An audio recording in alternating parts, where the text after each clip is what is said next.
Let's all go to the lobby. Let's all go to the lobby. Let's all go to the lobby to get ourselves a treat.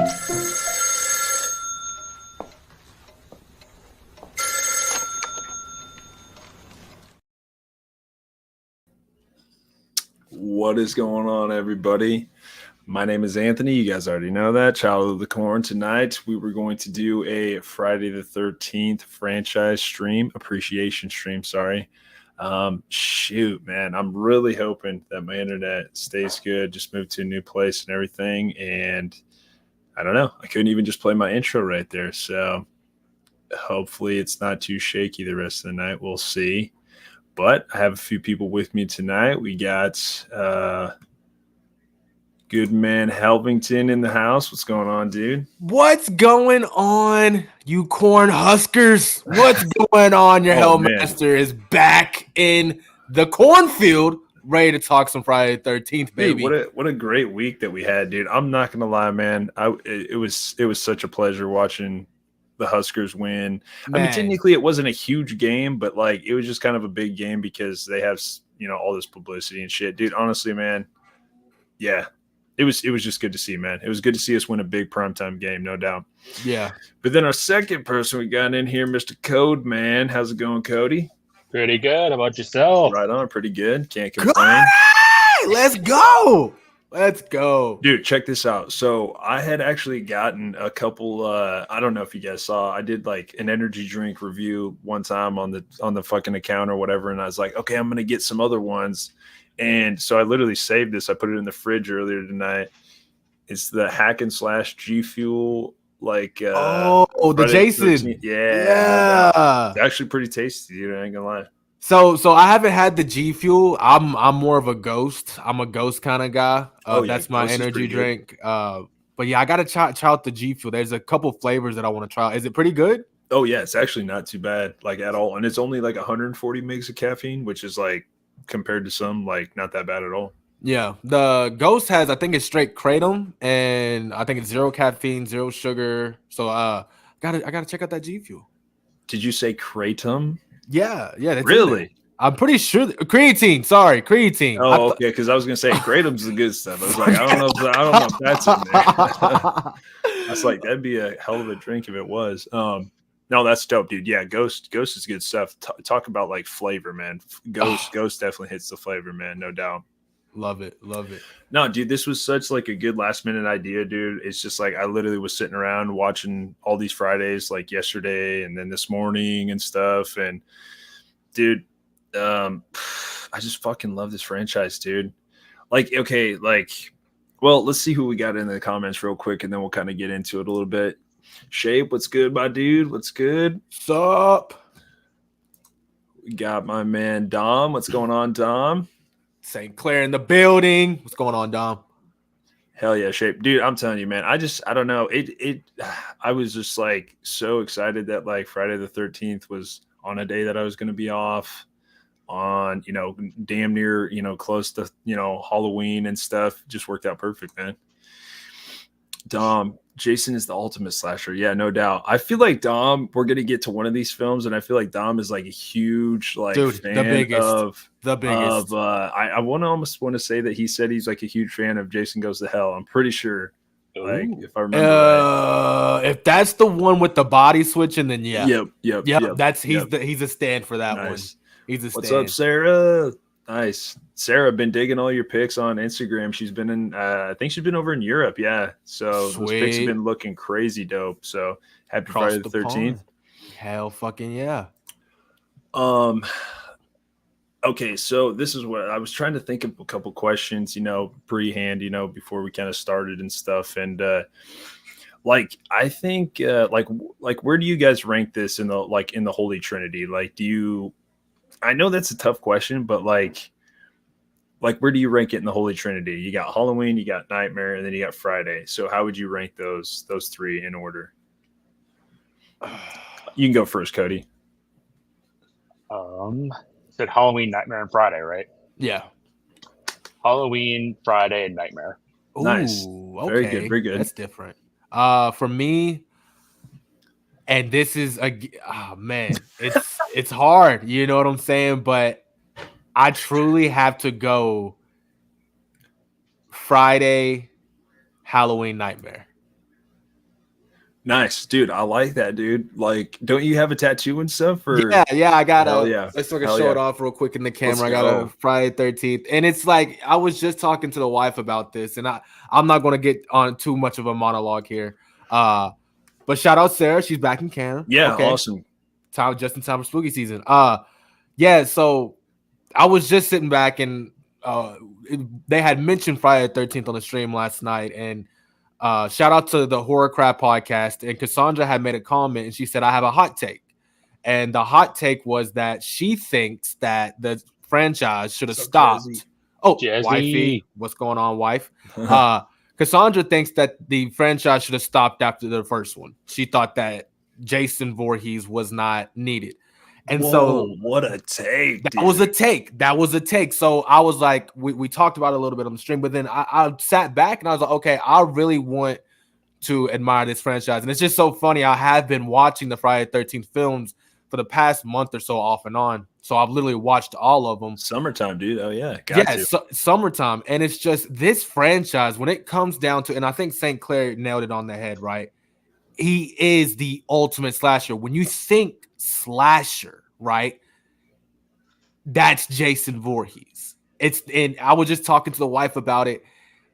It's a film. The Friday the 13th franchise is a franchise that you can just turn on at any 4, 5, 3, 6, 7, 8, whatever, right? Turn it on and you're gonna vibe with it, right? And so I really wanted to test that. And so that makes sense because Jason arguably has the highest body count. And like you see, you could just pop in any old one because they don't get into the lore like Halloween or Nightmare does. It's just a straight up slasher with a dude go around killing people. Yeah, and so like I think it's not bad to say that Part 7 is frowned upon, right? Not in the Friday the 13th franchise, but by Friday the 13th fans, but like just in the horror community, right? Dude, Seven's like my favorite. Right. I'm just joking. But I had to go back, so I was like, okay, look, let me go take the weakest film in the franchise, right? You can arguably say the later films with Jason Goes to Hell and Jason X, but I still enjoyed those films for what it was. But 7 is by far the most frowned upon. And I went back, and let me tell you something, guys. I had fucking fun watching that movie. Like, the kills on point. The boyfriend was not terrible. Tina, she had her moments, but overall, she was a pretty good, for what she was, good actress or whatever. Kills on point. Kane Hodder at his best. Oh yeah, dude. The look of it was amazing. The look of Jason Voorhees was amazing. So the Friday the 13th franchise, it's a conundrum, if you will. There's a lot to unpack in the franchise, but if you dig deep enough, you'll find something that you like. Mm-hmm.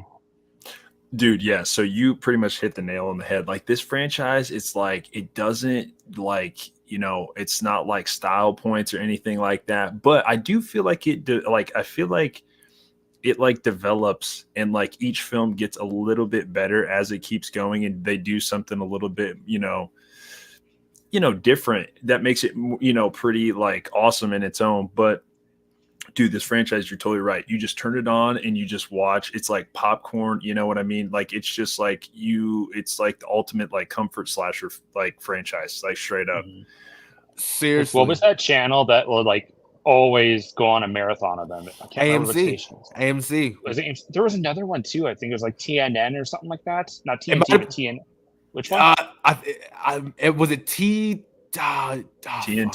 I don't know. I don't think they did. There was like TCM. Yeah. Was it Turner Classic Movies? I can't remember, but there was another channel too. Because like I didn't have ACM or AMC, but there was a different one that would do it. And yeah, you could just turn on the TV and it would just be a random one on when they would marathon it. And like, oh, okay, cool.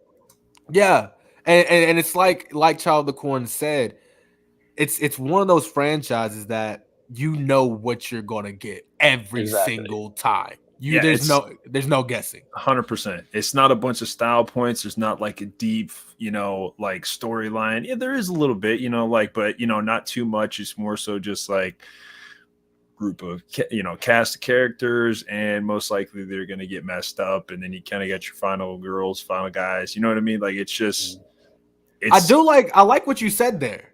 And you said that there is a storyline, but there's not, right? The storyline was introduced in the first one, and then kind of with the second one. Since then, there hasn't been a storyline. I mean, you might have a director or a writer come in and try to put something together, but what people come to watch is just simply Jason coming to slash. To where if it's Michael, they're trying to figure out, okay, what's the deal between him and Laurie? You got Freddy Krueger. What's the deal with his backstory? But with Jason, it's just let's let this guy let him cook. And I think that's why there's such a hunger more for new Friday the 13th movies than there is like Nightmare, because that's what the fans love about Jason. They love seeing him do his thing, and everyone just associates Robert Englund with the Freddy role so much. I don't think they want to see anyone else but him do it. Yeah, 100%. Yeah. Now, any like big time Friday fans here, like don't hate me. Like again, like this franchise is like above a lot. But I got Robert Englund in Nightmare just a bit above it, and I got to put Halloween as my number one. There again, like like Fridays for the summer, Halloween's for like fall time, and Nightmare's kind of on the in between. I can throw on any of these franchises and just sit back and just watch and just be fully entertained, and just it's just absolute comfort food, man. And see, that's why I feel like Scream was so dope for us and like our generation, because it was like it was our generation's franchise of slasher, you know what I mean? So yeah.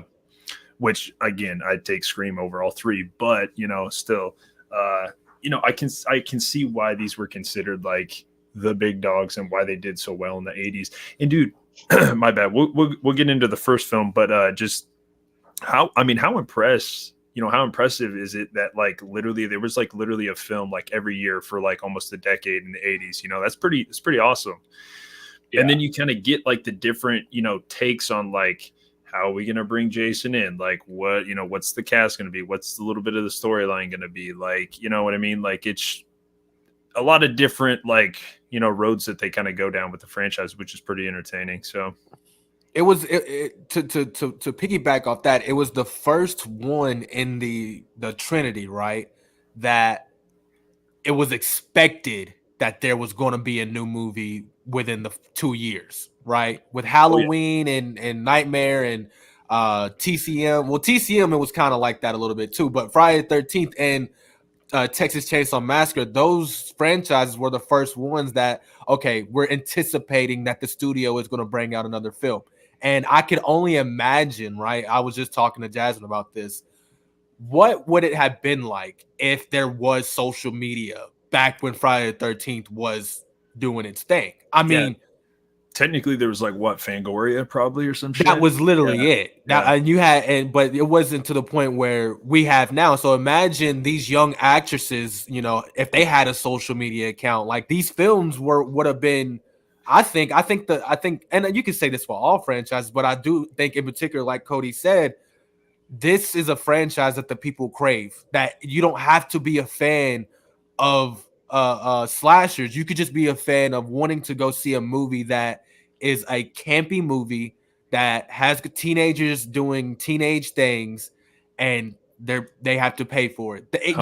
You can sell that to any generation, to anybody. Yep. Straight up date night. Let's go to the movies. Just, you know what I mean? Like, 100%. Yep. Yeah. The only formula to it is just Jason killing people. Like even like we know how hyped the community has been with like Scream movies coming out, but this formula for Scream is just so specific that people have expectations, and they're gonna go in hoping for something that's gonna harken to the original, and they might come out disappointed if they have that.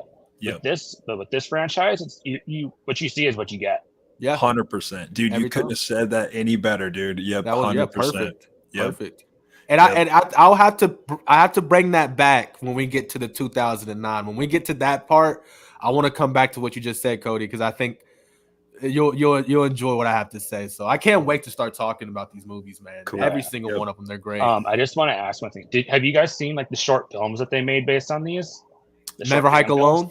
Never Hike Alone. Never Hike in the Woods. Don't Hike in Winter or whatever. Is it the trilogy? Is that like the same creators? Yeah. There's like a found footage one. There's a winter one, and there's one that takes place in a hospital. Yep. Well, I haven't seen the hospital one. Those are so freaking good. I'm telling you, dude. If there's anything I'm itching for, Cody, it's a new fucking Friday the 13th movie. Yes. Let me be specific with that. Movie. Okay. I just had to. So you're gonna be worried about the TV show then, or what? I'm already worried. Like they dropped. Who they pick up? I recently seen they picked up somebody. It is a guy that's a fan, though, right? Like he's a fan of the franchise, and I think he said he was kind of glad that he ended up getting the gig, which is good. But dude, I think this is just like, man, it could be a good show, and then like I just feel like movies like this aren't built for like shows, just like Halloween. Thank you. You know what I mean? Thank you. Yeah. I just think they should just. Dude, it's A24. Just make a movie, man. Just make a movie. Like, they could make a dope-ass movie. Ty West could kill this shit, dude. Dude. So it looks like they have some man named Brad Caleb.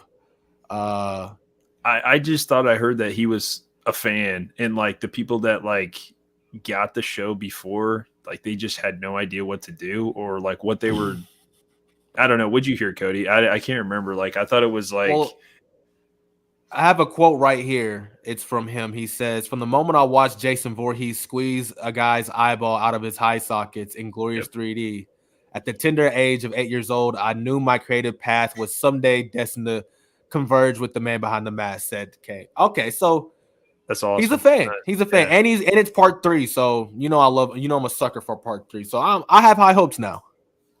Yeah, I'm just curious about what they're going to do now, since I'm not even sure if it's still going to be about, Mrs. Voorhees, or if they're going to do something different or not.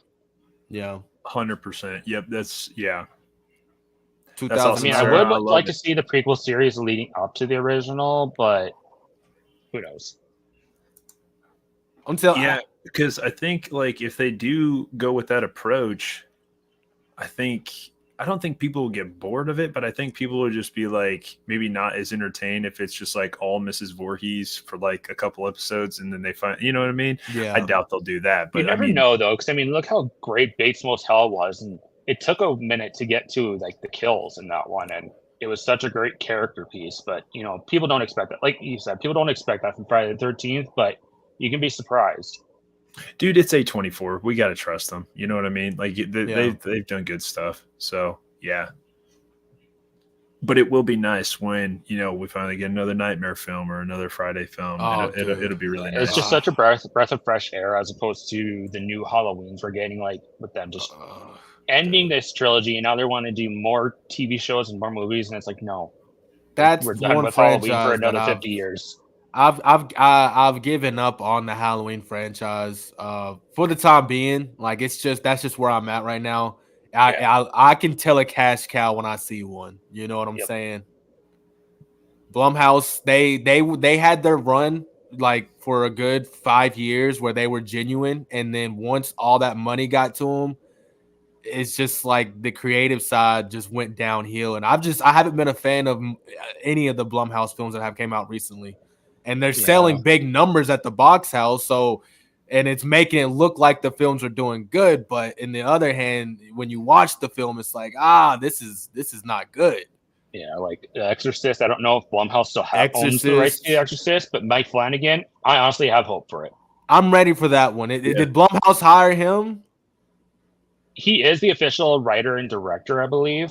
I know for sure director. I can't remember if he's writing or not. Did they sell the right? Did they get rid of it? That I'm not sure about, because if it is still Blumhouse, I can overlook it because it's Flanagan. Yeah, I'm just saying David Gordon Green just needs to do. He needs to do what James Wan has done, and which I think James Wan should direct all the time, right? But I think David Gordon Green needs to just produce. Just produce, brother. Don't direct. Don't write. You definitely don't. No, definitely don't write. He's a good director, but do not write, dude. He didn't write it. That was Danny McBride. Yeah. No, he helped write it. He helped Danny McBride write it. Yeah. But if he's gonna write it, he has to have a plan if he wants to do a franchise. Right. What are you guys talking about? The Exorcist movie or what? Halloween. Well, in general, yeah. Yeah, dude, I thought Exorcist Believer. I thought the first like half of the movie was pretty good, pretty solid, and then it kind of got into some crazy shit like in the third act and all that kind of stuff. But at least the movie looked good. I thought it looked good. I give it credit for like killing a freaking child in that movie. Yeah, like no, yeah, like there was some crazy ass moments in that movie, but like, yeah, I think David Gordon Green's I think he's a good director, man. I think he just kind of like, again, dude, we don't get like I said in my review for The Deliverance. He used to be a good director. It's not that I'm just saying like his older stuff was banging, right? Well, dude, I think the whole franchise of the trilogy looked clean as fuck. The way he shot it, the cinematography looked really good. Storyline lacking in the third one, obviously. I love kills in 18, dude. 18 storyline. I mean, yeah, I think they just ran into a buzzsaw and they just didn't have any other ideas, man. This is a Friday 13th stream. We got 100%. Yeah, we'll jump into Friday. Yeah. We gotta go. Jason. Stay tuned, Child of Corn. We'll do a Halloween stream. Yeah, no doubt. October can't come soon enough, dude. Okay, yeah. So let's get into it. I was really glad that you said, Cody, that you had just watched this one because I had watched the first one. It'd probably been like a month or two ago, maybe probably more of a month ago, and so I'll just start out, and I know you said you just got the 4K, and you said that people were like, oh, I think it looks too dark and stuff like that. A lot of people said that about the Scream film, and honestly, I think the Scream 4K, it was maybe a tad bit dark too, but that movie was already dark. Like, you know what I mean? Like a lot of that movie is like, it's raining, it's dark. You know what I mean? Like, so I don't know. That's the thing, because they didn't have it was such a low budget movie. They didn't have all the amazing technology. It's like a lot of it, they just use candle lights for the nighttime scenes. So it adds that authenticity, especially when you watch it in 4K. But yeah, like a lot of people said, you got to have an OLED TV in order to like really enjoy it. And I don't have an OLED, but oh Jesus! Who's got like a couple grand to go buy one of them? Right? Jesus, yeah. But yeah, I didn't have an issue with it. Yeah, there's some parts that are darker, like the close-ups on Mrs. Voorhees' face. It's half dark and half light. But it's like I was expecting it to be like, oh my god, I'm squinting right now. I can't see, or I got to turn my brightness all the way up. I thought it was perfectly fine. Nice. What does the steelbook look like on that one? I know there was one with just the basic cover art. With like I just have figure and the characters. And okay, I see it. Okay. I think there's a different one too, but I can't remember. Yeah, it seems like the first movie, which is totally fine, has gotten more of like. I don't think any of the others have gotten any 4Ks. I don't think. Yeah, I think it's just the second one just got a 4K. I think. I thought 2009 just got a 4K. Yep. You're right. You're right. Yep, it did. Which I told you, I pre-ordered that son of a bitch, and it still hasn't fucking showed up yet. No, I'm really not lying. But I did just see somebody post it today and say that theirs showed up today. So maybe that's what's up. I mean, look at the okay. I don't know the cover art on that one because I do want to see the cover art on the 2009 real quick. What's up, Joanna? Joe, what's going on? Okay, is this one it? I'm about to share my screen if you don't mind. Okay. Is this the 4K 2009? Right here. Dude, Arrow is so dope about their shit, dude. Like I haven't gotten like a real crazy like version of any movie from Arrow. I've gotten like some pretty standard ones, but this one looks awesome. Is this it? Hopefully Anthony? They'll push out the remake of Texas Chainsaw Massacre in 4K then soon. Yeah, dude, that'd be epic.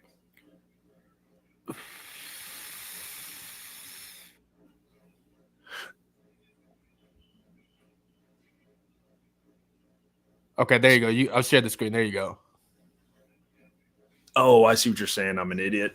Well, no. I just got it. I'm yeah, dude, that's it right there. Yep. That's fucking clean. Fresh. Like this is like a hard case, like, good case with it and everything, and then it like pulls out and all that stuff. It just, dude, oh man, I can't wait till we get into this movie, man. I'm actually, I told you guys I'm watching it right now.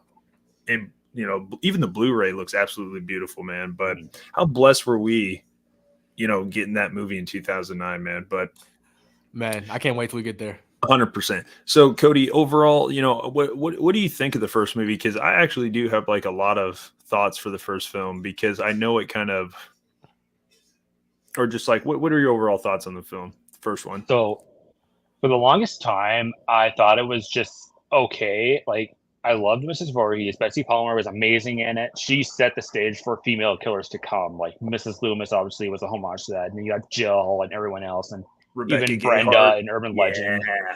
You know, she paved the way for people to see female killers. Yep. But yeah, for a while I thought it was just okay, but for some reason in the past couple of years I've started to really freaking love it because I started to pay attention to certain things like the characters. I think for me this has my favorite set of characters out of all the Fridays because all of them are genuinely likable and feel so real. Bold statement. And it's like and then for 1980, some of the kills are pretty brutal, like Kevin Bacon's death and Marcy getting the axe to the face. Dude, like I don't know how often you would have seen that in 1980. Cody, I cannot agree more, dude. Like this film needs so much more appreciation than it is like has been given. Like this film, like I get it. It's riding the tailcoats of, you know, Halloween. And I love Halloween. I love for like what it did for like, you know, the horror franchise or just a slasher. You know, you did have TCM and Black Christmas come before it and all that good stuff. But dude, like when you like see like what this group of individuals like they were just like, hey, we're going to take, you know, this small budget and we're going to go make this fucking film and we don't really know what we're going to do with it. But dude, if you just look at it bare bones, just as like a whodunit slasher, it's fucking great, dude. Like when you originally probably watched this in a theater back in the day and you see Mrs. Voorhees walk in at the end, you know, and she's like, I'm Mrs. Voorhees and pulls up in the Jeep and shit. Nobody's thinking to themselves like, oh, it's probably going to be her. She's the killer. No. Like, you know what I mean? I just, that's my take. But like, and then even subverting the expectations of who the final girl was. I totally thought it was going to be Annie. And then she gets her throat slashed. I'm like, what? Yep. And my bad. What's the girl in the first one? What's her name? Alice. It is Alice, right? Yeah. I thought she did a great job. For King is such a sweetheart in real life too. Yeah, like I thought she did such a great job, and you know, we'll get into the second film too. But you know, her coming back in the second film was even awesome. But dude, I just like Cody said, I think some of the kills are great, especially like you said, you know, axe to the head, you know, Kevin Bacon's, you know, arrow through the throat. You know, it just. I think a lot of the like when you watch it, and then you have like the whole ninja thing of like the person in the background, and you know what I mean. They like do a very good job of like hiding all that, and then they kind of have like the whole like thing where it's like, you know, the person looking through the brush and all that kind of stuff. The shots are really good. Sean S. Cunningham did. I'm pretty sure he did the first two. I'm pretty sure, but I think he did a great job, dude. Like I think Steve Miner did the second and the third one. Oh shit, dude! I think you're right. Yep, you're right. Yeah. But I don't know. And like you said, the cast of characters is really good. Like you like all of them and stuff like that. And it's just right. And even like Ned, who's like the practical Joker. Normally that character gets on my nerves so bad, but his hearts were like mostly harmless. He wasn't like Shelley and 3. It was just an annoying piece of shit. Yeah. 100%. Not you coming for Shelley. I love it though. I love it. Yeah, 100%, dude. Like, yeah. What do you think, Alvin? Like, what are your thoughts on the first film? All right, so if you will share my screen real quick, I gotta talk about this character. I fucking love the original. I know so many people talk about the how do I put this? Because I just had it in my head. I was thinking in my head while you guys were talking. Okay. Oh, hold on. My bad. Anthony, you should have told me I wasn't sharing my screen, man. You got to tell me. Man. All right, there you go. Okay. What I love about the original Friday the 13th and why I think it's so underrated is because of this character right here, Pamela Voorhees. The twist at the very end. Now, again, obviously, when we watched it, it was 30 years after the movie had came out, right? But this was before social media. So when I first watched the film, I had no idea who the killer was going to be. And unless so you watched Scream beforehand. Right. At this point, I hadn't watched it yet. But Pamela Voorhees, that twist at the very end, dude. Oh my God. Like, because you would never have thought that a woman could do all of these kills. And like Child of the Corn said, shout out to Sean S. Cunningham, the way he made it look like it was a man doing it right? And the whole time you're thinking, okay, it's going to be a man. It's going to be somebody at the camp. It's going to be this, that. And then it's a fucking lady. It's an old lady. Like, what the fuck? And so the shock value on that one for me was amazing. And shout out to Pamela Voorhees. And I do like to compare it to a Psycho a lot, right? With the way it's shot, the way it's the mystery behind it, the suspense, the score, everything about it. You could see that Sean S. Cunningham and everyone from this generation, from Tobe Hooper, John Carpenter, Wes Craven, you could all tell in their original debut films that they were fans of Alfred Hitchcock. And I don't know if I'm butchering his name right now. I probably am. I don't know. But you could tell that they were basically paying homage to him, especially when it came to the cinematography of it, right? With these films, it's like the story came second, but the cinematography for its time was amazing, right? So definitely an iconic film. On my list, I'm gonna have to rank it probably number 1 for sure. Oh shit! I think even honestly, the score is very much like Psycho too. Man, dude, you had to know that Harry Manfredini like took influence or just like inspiration. 100%. Like you just know that he took some stuff from. I mean, when you watch it, you're like, oh, this sounds exactly tidbits like Psycho and stuff like that, but for him to put his own like little twist on it and then come up with the whole original like pretty awesome. And then there where Jason comes up, they get that high pitched like, dude, like that is Psycho right there. Yeah, like 100%. Yeah, I again, I know this one doesn't have Jason or anything, but if it's just like a standalone slasher film, a whodunit, I think it's a pretty damn good idea. I think the film's good. I think it's got good kills. I mean, we got Tom Savini in this first one that makes the practicals look just really fucking great. Beautiful. And yeah. And it's just like you just have to thank this movie so much because I feel like I know a lot of people are like Halloween, we all give our props to Halloween. The first movie's it's God tier. But this first Friday the 13th like kicked off this slasher craze. Like after this movie hit, it just seemed like all of these slasher films just fucking came out of the woodworks, which is awesome because I think dude, honestly, I think it might be like one of the best like boom starting movies to like kick off like the slasher genre, like really, to be honest. I mean, I don't know. Black Christmas inspired Halloween. 100%. Halloween inspired Friday the 13th. Friday the 13th inspired pretty much all the 80s slashers. Amen. Yeah. And imagine, and this is what people don't talk about enough with the Friday the 13th franchise. Imagine how bad it could be. Like they're filming in the woods. They have to in the weather. Like this is not a Hollywood set. So to where when you look at a Nightmare on Elm Street or a Halloween, they can kind of work. They can work around the weather. They can work around obstacles. Friday the 13th, they're literally working in the woods, all outdoors, in cabins, and they make it look fucking good. And like we've natural lighting, and we've seen some bad like cabin in the wood films, right? So it's like that's another reason why I have to give Friday the 13th a notch because it's like that cinematography ain't no joke, bro. Yeah, because then you look at something like Alien versus Predator Requiem, modern day, you can't see shit. But Friday the 13th, 1980, made for pennies, and the lighting is hella better than that. Oh, yeah, dude. Requiem is pretty bad, man. Not gonna lie. Now again, we'll get to the franchise rank at the end, even though I just feel like Helpington gave it away. But I mean, that's fine, dude. No, it's all good. I'm not gonna do. There's too many films to like go through and like, okay, I got. No, yeah, I'm gonna just rank it as we go. For me, 100%. Y'all can do what y'all do. I'm gonna just rank it as I go.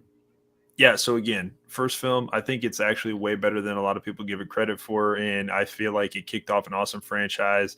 And if you think about it. Okay, so I got to ask the question. What are your thoughts on, what if they would have went the anthology route instead of doing, Jason slasher route? You know what I mean? Like, what if they would have went the anthology route? What do you guys think? Would it have been as successful? Can you kind of explain the anthology? So it's just like with the Halloween thing. Like if they would have walked away from Michael Myers and done like the whole like anthology where you just have like different Halloween stories, it's almost kind of like a Trick or Treat thing where like, you know how there's like different stories within Trick or Treat going on throughout the movie. Yeah. There's like 4 would it still be stories. a slasher though? Like so you're great saying question. Yeah, great question. Where like, would it go? Maybe yeah. I honestly maybe probably not. would have been similar to the TV series. What they're wanting to do. See, which I'm not. I don't know anything like what happened with that one. I know it has nothing to do with Jason at all. It's just like an anthology series. Okay, and that was a thing in the 80s. They tried to do that with Nightmare on Elm Street as well. Yeah. At least that had Freddy in it. He was like the crypt keeper of it all, almost pretty much. Yeah, like but that was backbone. You can't really have that with Jason. I mean, I don't think the franchise would have been nearly as iconic if it would have gone that route. So wasn't the TV series basically Jason Goes to Hell kind of thing? Like, is that where that kind of was? Yeah, like what were the storylines? Like I'm not too familiar with the show. Let's see. Let me pull it up. We got Cody on it. Cody's gonna jump on that. But yeah, that's a great question. I don't know, man. There's no way it would have been as successful. No. I'm sorry. There's just no way. I don't know what it is, but a lot of people just love the slasher genre just because I think it's just very like meat and potatoes. You have a group of people, you have a killer, he's killing them or she's killing them, and then we get a reveal at the end. People just love that shit. They eat it up. I love it. That's why it's my favorite genre. You know what I mean? Yeah. That's the slasher genre. Go ahead, Cody. Basically, the summary says an old antique dealer made a pact with the devil to sell cursed antiques. When he dies, his store is inherited by his niece Mickey and her cousin Ryan.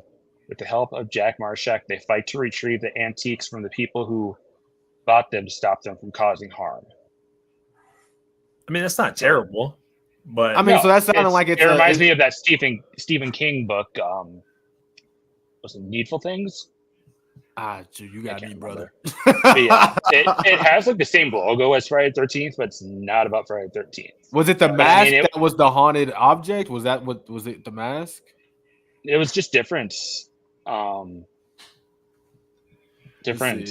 Different objects, like from what I could tell. But see, it's just like Halloween 3. Like I like that. I know it's more of an anthology. I mean, he got nominated for 2 Emmys. Oh, that's what's up. Nice. So maybe we're missing out. Special visual effects and outstanding achievement in graphic design and title sequences. Cool. They had a haunted radio set, a haunted doll. Okay, yeah, we'll check it out. Nice. Very nice. Okay, so now we'll step into the second film. Here we go, baby. Part 2. You got Baghead Jason. Now, I am not I'm gonna let you guys dive in first just because like I don't want to downplay it at all, but like Helvington, you can start this time. Okay. Yeah, no doubt. So Helvington, what are your thoughts on part 2? Not Halloween, Jesus. Friday 13th part 2. It was a slow burn for me, right? The film isn't necessarily a bad film. It's a hell of a sequel. I'm not going to say it was better than the original. Again, that shock at the very end was everything. Like that was, I mean, if you want to go all-time greatest killer reveals in horror history, Pamela Voorhees might be number 1. So for the sequel, I did enjoy the performance of Alice in the sequel. I think Alice is a super underrated final girl. And again, we have to go back, right?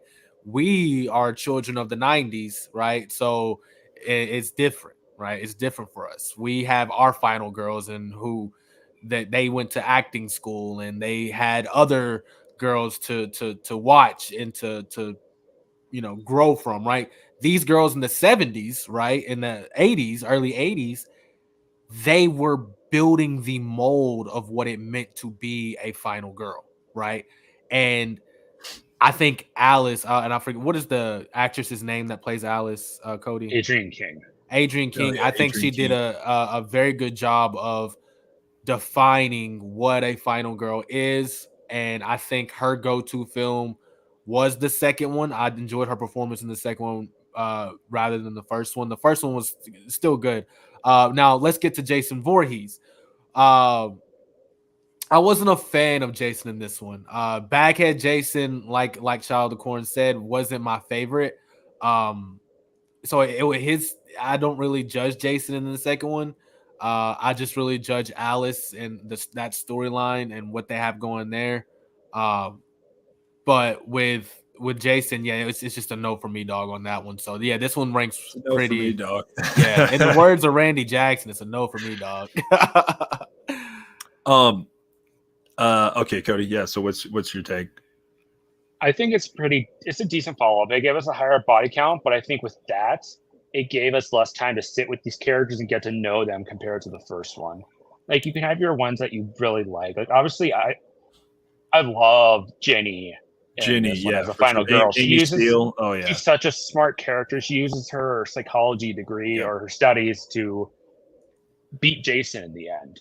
And Amy Steele does such a great job. She, when we see her April Fool's Day as the final girl in that one too, and she's great in that movie too. Yeah, she does such a great job, and I think she's one of the best final girls of the franchise, if not the best. It's not even a question. Yeah, like straight up. Yep. And yeah, as far as Jason, I think this is the creepiest looking because there's just something creepy about someone in just a sack mask. But at the same time, we already saw that look in The Town That Dreaded Sundown. 100%. Yeah. So there's kind of that, but even either way, it's creepy. Like I think I'd be more scared to see sack mask Jason standing in the dark a few feet in front of me instead of hockey mask Jason. Yep.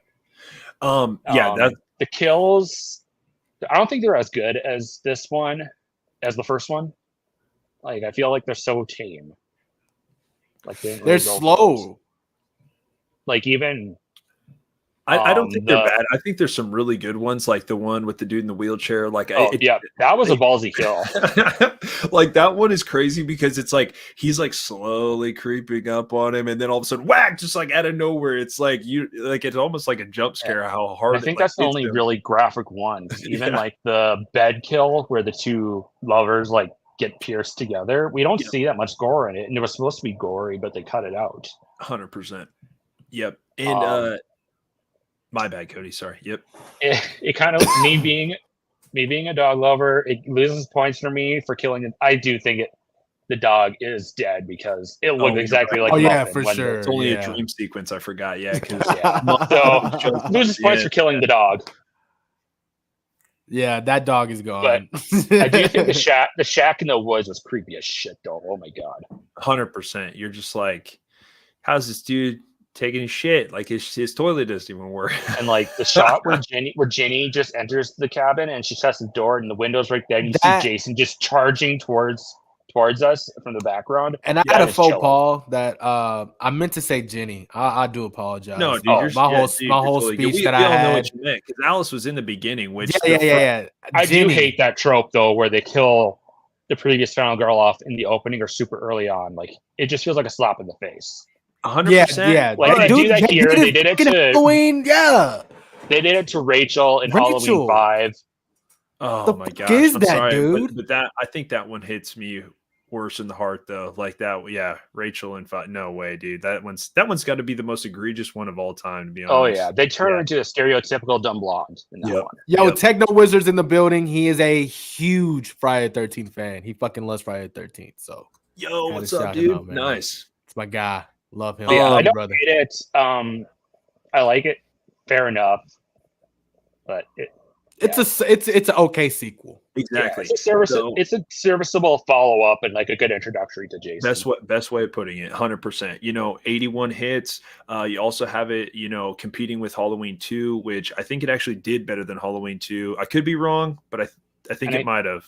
Let's look at the numbers. I love numbers. Somewhere that part 2 came out like a weekend before or weekend after the burning. So what we doing? We're doing first weekend sales, first month sales. What are we doing? Well, think about this. So in 81, you had Friday, you had F-13 part 2, you had Halloween part 2, you had the burning, then you had what's called My Bloody Valentine, great slashers, like right? Just, but it's like you're looking at two super similar movies coming out within a week of each other. 100%, weird, dude. That's just like the same with like Near Dark and Lost Boys. Like they both come out in '87, and there's like shots in those movies that are like so similar. Oh yeah, 100%. We got Friday 13th at 15th, and then Halloween 2 at 12th. Yeah, I think it was a couple million more. Yeah, yeah. I think that. Okay, I don't know. Okay, let's just put it like this. I think The Burning is a better movie. I think it has a little bit better production than Friday Part 2, but I think I like Friday Part 2 just better. I think it's more rewatchable for me. Yeah, 100%. Oh yeah, well, and I think it's because that shock value. And once that shock, like I can't go back and watch the original. But the thing with The Burning though is it. You said The Burning. I'm sorry. What did The Burning have that F-13 didn't? Cody already knows. Cody knows. I don't fucking know. Tom Savini, man. Tom Savini did The Burning, and dude, there's some like the raft scene. I remember the raft scene is so freaking good, so crazy, man. Like, dude, and but yeah, you're right, Cody. The Burning is like literally like a Friday the 13th movie, but maybe I'm not giving it enough credit. I don't know. There's just something about Part 2 that I like. I like Amy Steele a lot. And yeah, like, okay, so my bad. I was going to bring this up and I wasn't trying to downplay Part 2. But if you go back and watch like Bay of Blood and some other Giallo films, F-13 Part 2 kind of stole like a bunch of kills from like other movies that had come out before, which I don't have a problem with. I mean, yeah, you're getting influence and inspiration from other films, but like straight up same kind of like kills and stuff. It's funny because a friend of mine did an indie horror movie called Don't Go to the Reunion, and it has like horror movie inspired kills, and they poke fun at that too. Like there's a kill that's similar to the death in Part 2 in the bed. Yep. And they 100%. Say like Friday the 13th Part 2, which ripped off Bay of Blood. So they're in the know. He was in the know about that. So that was Yep. Because when I went on my like little Giallo history lesson and everything, like, you know, rabbit hole deep dive and stuff like that. Dude, it was just like, I was like, oh wow, that's from Part 2 F-13. I was like, what the hell? But it's all good. I mean, they do the music all the time. You have somebody steal a riff or a sound bites, samples. Yeah, like I mean, we all love Beyonce, but she's notorious for stealing sound bites. And so I'll give it a pass.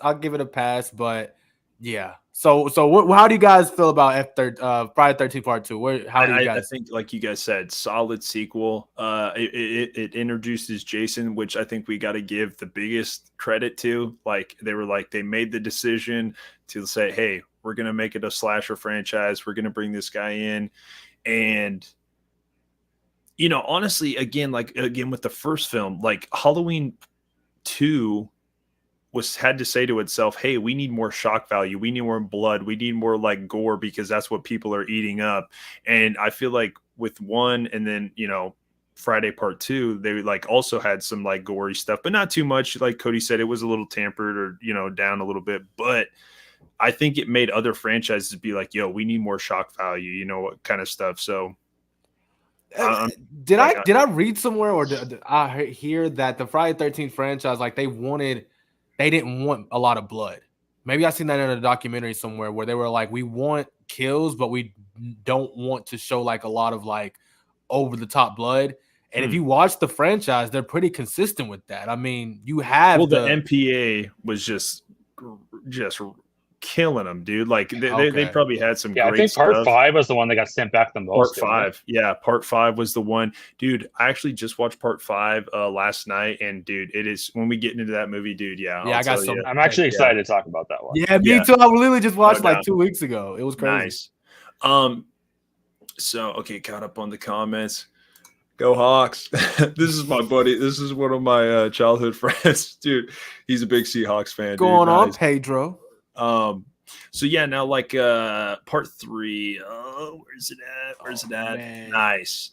Now I'm actually gonna watch this one after with Dace, because I actually have some 3D glasses, and so we're gonna watch it in 3D. My Blu-ray tin set of Friday the 13th. If you know which one that is, right?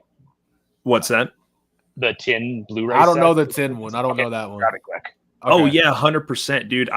Dude, Cody, I about bought this last week. Yep, I about bought this thing. Set, you open this up. It came with the 3D glasses. Let's go, dude. Oh, that's so fucking sick. It's like a booklet, dude. It's like, a booklet, dude. That thing is so detailed as fuck. Yeah, dude. And I think this is such a cool set. It's been preventing me from getting the Scream Factory edition. Oh, dude, I've been looking at both, dude. Who produced it? Yeah, that is a good question, Cody. It has Warner Brothers and Paramount on the tin. Okay, so. that would make sense. So it was like, okay. So it's kind of a collab, I think. Cool. Warner Brothers and Paramount collabing? That's insane. Yeah. Dogs and cats.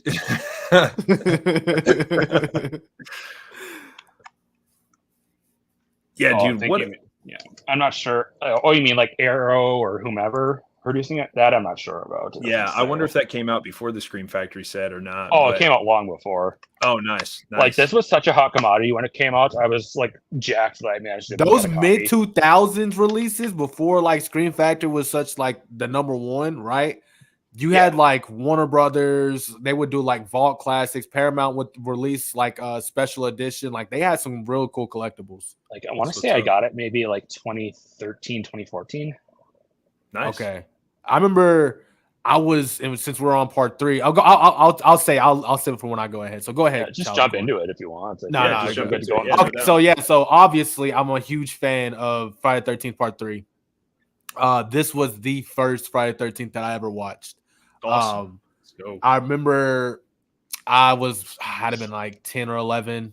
And this was probably like mid 2000s. Went into Walmart and they had the Friday the 13th special edition. It was the case that you could scratch on it. So like you could make like little sounds on it and stuff. And it was like the 3D case. Yep. Yeah.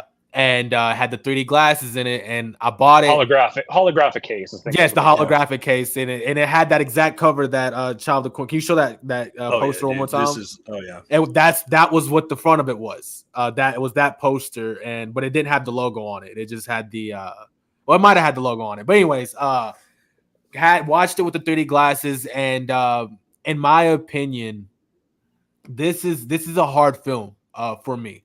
In one hand, it is one of my favorites because of the soundtrack, but in the other hand, the 3D holds it back just a little bit, and I think that it's just a case of the time that 100%. This was when 3D was 3D had been a thing in the early 30s and 40s and 50s, and right, then it dropped off, and then this was the period where they tried to bring it back, and they didn't do a good job with this film as far as, because if you watch the beginning of the film, you can see like when he's pointing the pole, like when the store owner, he's moving something and he's moving the pole, and it's like tries to get 3D in your face, and it's kind of weird. But what I will say is that forget the eyeball pop too. The eyeball pop was kind of weird, but I thought that was pretty cool in 3D, just a little bit. That's what I'm saying. It was cool. Like I would have thought this was amazing back in the day, and I still think it's cool. Like even if you're watching it in 2D, it's like I'd rather see something coming out at me as opposed to like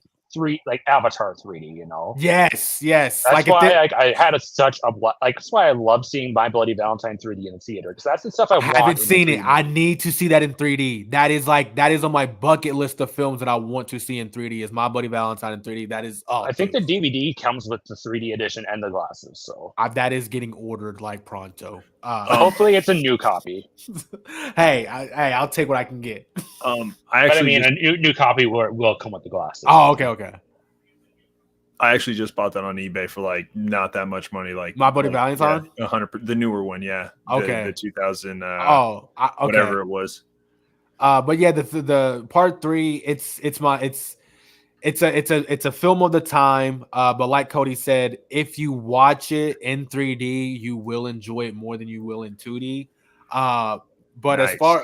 Jason, I will say, Jason, this is one of my favorite variations of Jason. Obviously, Kane Hodder, Richard Brooker, man. Hell yeah, Richard Brooker. The fucking the traps, man.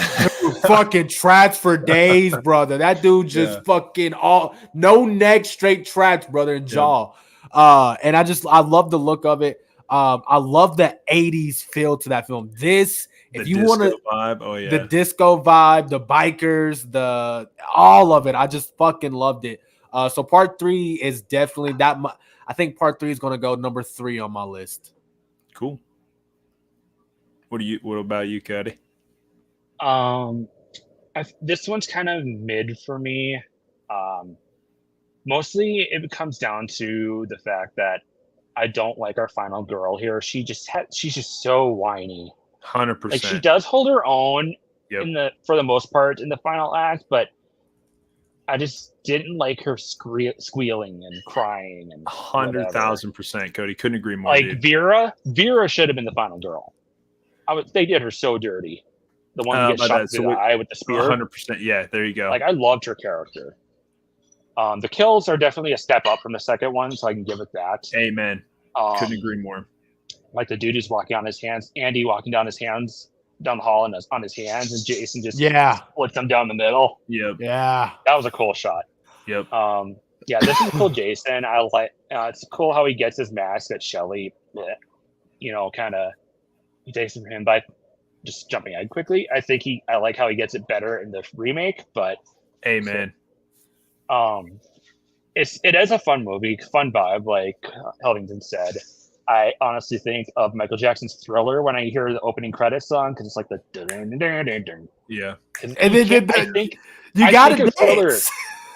Yeah, and it's like the intro with Jason, the 3D aspect of it. I always thought that was cool. I like that one and the one. Which one was the other one where he gets up from the grave and then you go Jason into his eyes and you see Jason? Yeah, that one was cool too. They I do like the James so, Bond thing.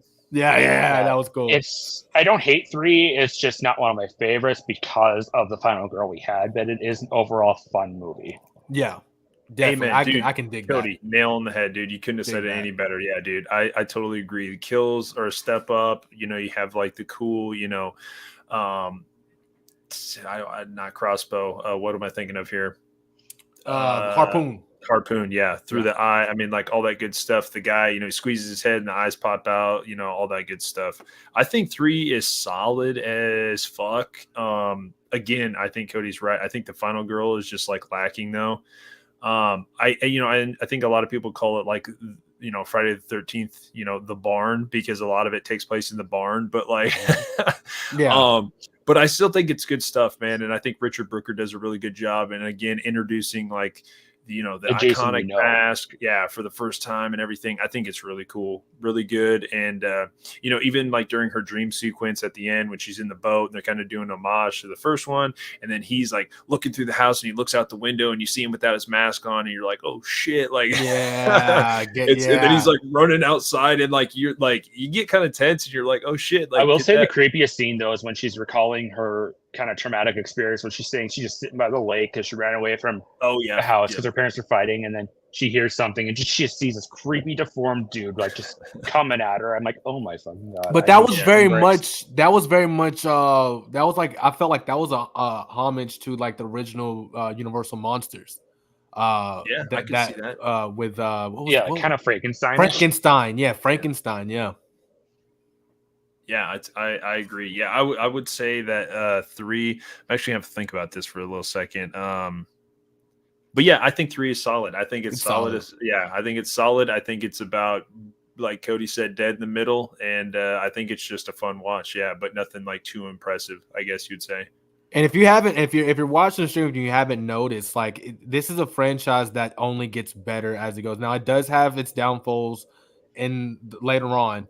But the first, I want to say 5 and 6 films are pretty solid. I was going to say this right when we started the stream. There is not a film in this franchise that I don't like, that I can't be entertained by, at least like even like Ghost to Hell, like X and like 7. Like I can find entertainment value in all of them and still like have a good time. You know what I mean? Mm-hmm. Like even with like, the lack of writing and some of the just, acting. Yeah, for sure. Okay, and then we get into the big dog acting. Yeah, where she's like, just before we go on to the next one of the worst pieces of acting is when the final girl is running through the cabin. She's like, "Rick, help me!" Which one was that? Oh my god, That was Chris in 3. Yeah, in 3. Yeah. Dude, I've never seen the movie that she was in. Is it? I think it's called like Sweet 16. Yeah, Sweet 16. I just Googled God. her. I just Googled is her. Is that movie worth a watch, Cody, or not really? It was okay. It was the cover art looks fantastic, but 100%. I think if you're interested, it's worth watching. It's not as slashery as I was hoping, but it was an interesting movie. I was going through Chuck Norris like little stint over the summer, and I didn't realize that she was in Lone Wolf McQuade. She was the daughter of Chuck Norris in that movie, and that movie is actually pretty damn good. Yeah, but yeah, she was in that. But now we got the big dog. We got the one that most consider probably the best of the franchise. We got Final Chapter, number 4. Tom Savini, he comes back to do this one, and you got Corey Feldman. I think this one, you got Crispin Glover. I mean, like, it's just this one, I think, is just, like I said, I mean, wouldn't you guys say that most people would probably say this is probably a top 3? Probably. Yeah. Oh yeah. Top, yeah. 100%. If it's not top 3, it's the favorite. Yeah. Fan base. Yep. And yeah, whichever one of you guys want to start out on this you got one. this one, Cody. You got this one. So I don't think this one's bad at all, but I don't love it nearly as much as everybody else. Like, this one, I think, is the quintessential, like, just watch Jason kill people, because there's nothing special about any of these people at all. Like, you don't know anything about them. Dead. Jason's just coming in and killing everybody. Some of the kills are decent. Some of them are just like meh, like where Jason like throws that one girl out the window. It's like, well, that's basic, but okay. Yeah. Yeah, and even like Tommy and Trish, I honestly don't really care about them in this particular one. I like Tommy when he's older, so obviously I'll get into that when we talk about the next 2. But Corey Feldman did do a great job, especially when he's 100%. Going ham on Jason. Though. Yeah. Yep. So I think this is also kind of a middle of the road one for me. Like, I can't really say it's like, oh, there's no character development, because again, that's not really why we watch a Friday the 13th movie. Right. But there's just no characters that I felt like really attached to. Like, I feel like I need someone I want to be attached to. At least one character in a franchise, like Ginny movie. in like part 2 or something like that. You know what I mean? Yeah, or Vera in 3. Yeah, so there needs to be at least someone I want to care about and see live, and I didn't really get that from this. I think they were wanting for that to be Corey Feldman's character. I think they were taking a risk on that. The final girl wasn't, what damn sure wasn't no Ginny. So it's like, for me, I kind of agree with Cody. Like, this one, I'm not going to say it's overhyped, but you got to look at it in 2 ways. And in one way, this is the quintessential Friday the 13th film when it comes to Jason Voorhees. The stalking, the lighting, the fucking everything about it. But then on the other hand, this is the first Friday the 13th film that is wanting to involve a story, right? That already has a story going on. So I kind of think that's where this film kind of disconnects from me. It disconnects because they try to do a story with Corey Feldman and the whole Tommy Jarvis situation. And I think Cody's going to touch on it and when we get to part 5. And it's like they even tie it back to 2 with the guy who's looking for his sister, and that's what's her name in part 2? The woman who gets killed in the bed with her boyfriend. Wait. Bring that to me. I didn't even know that. You didn't catch that?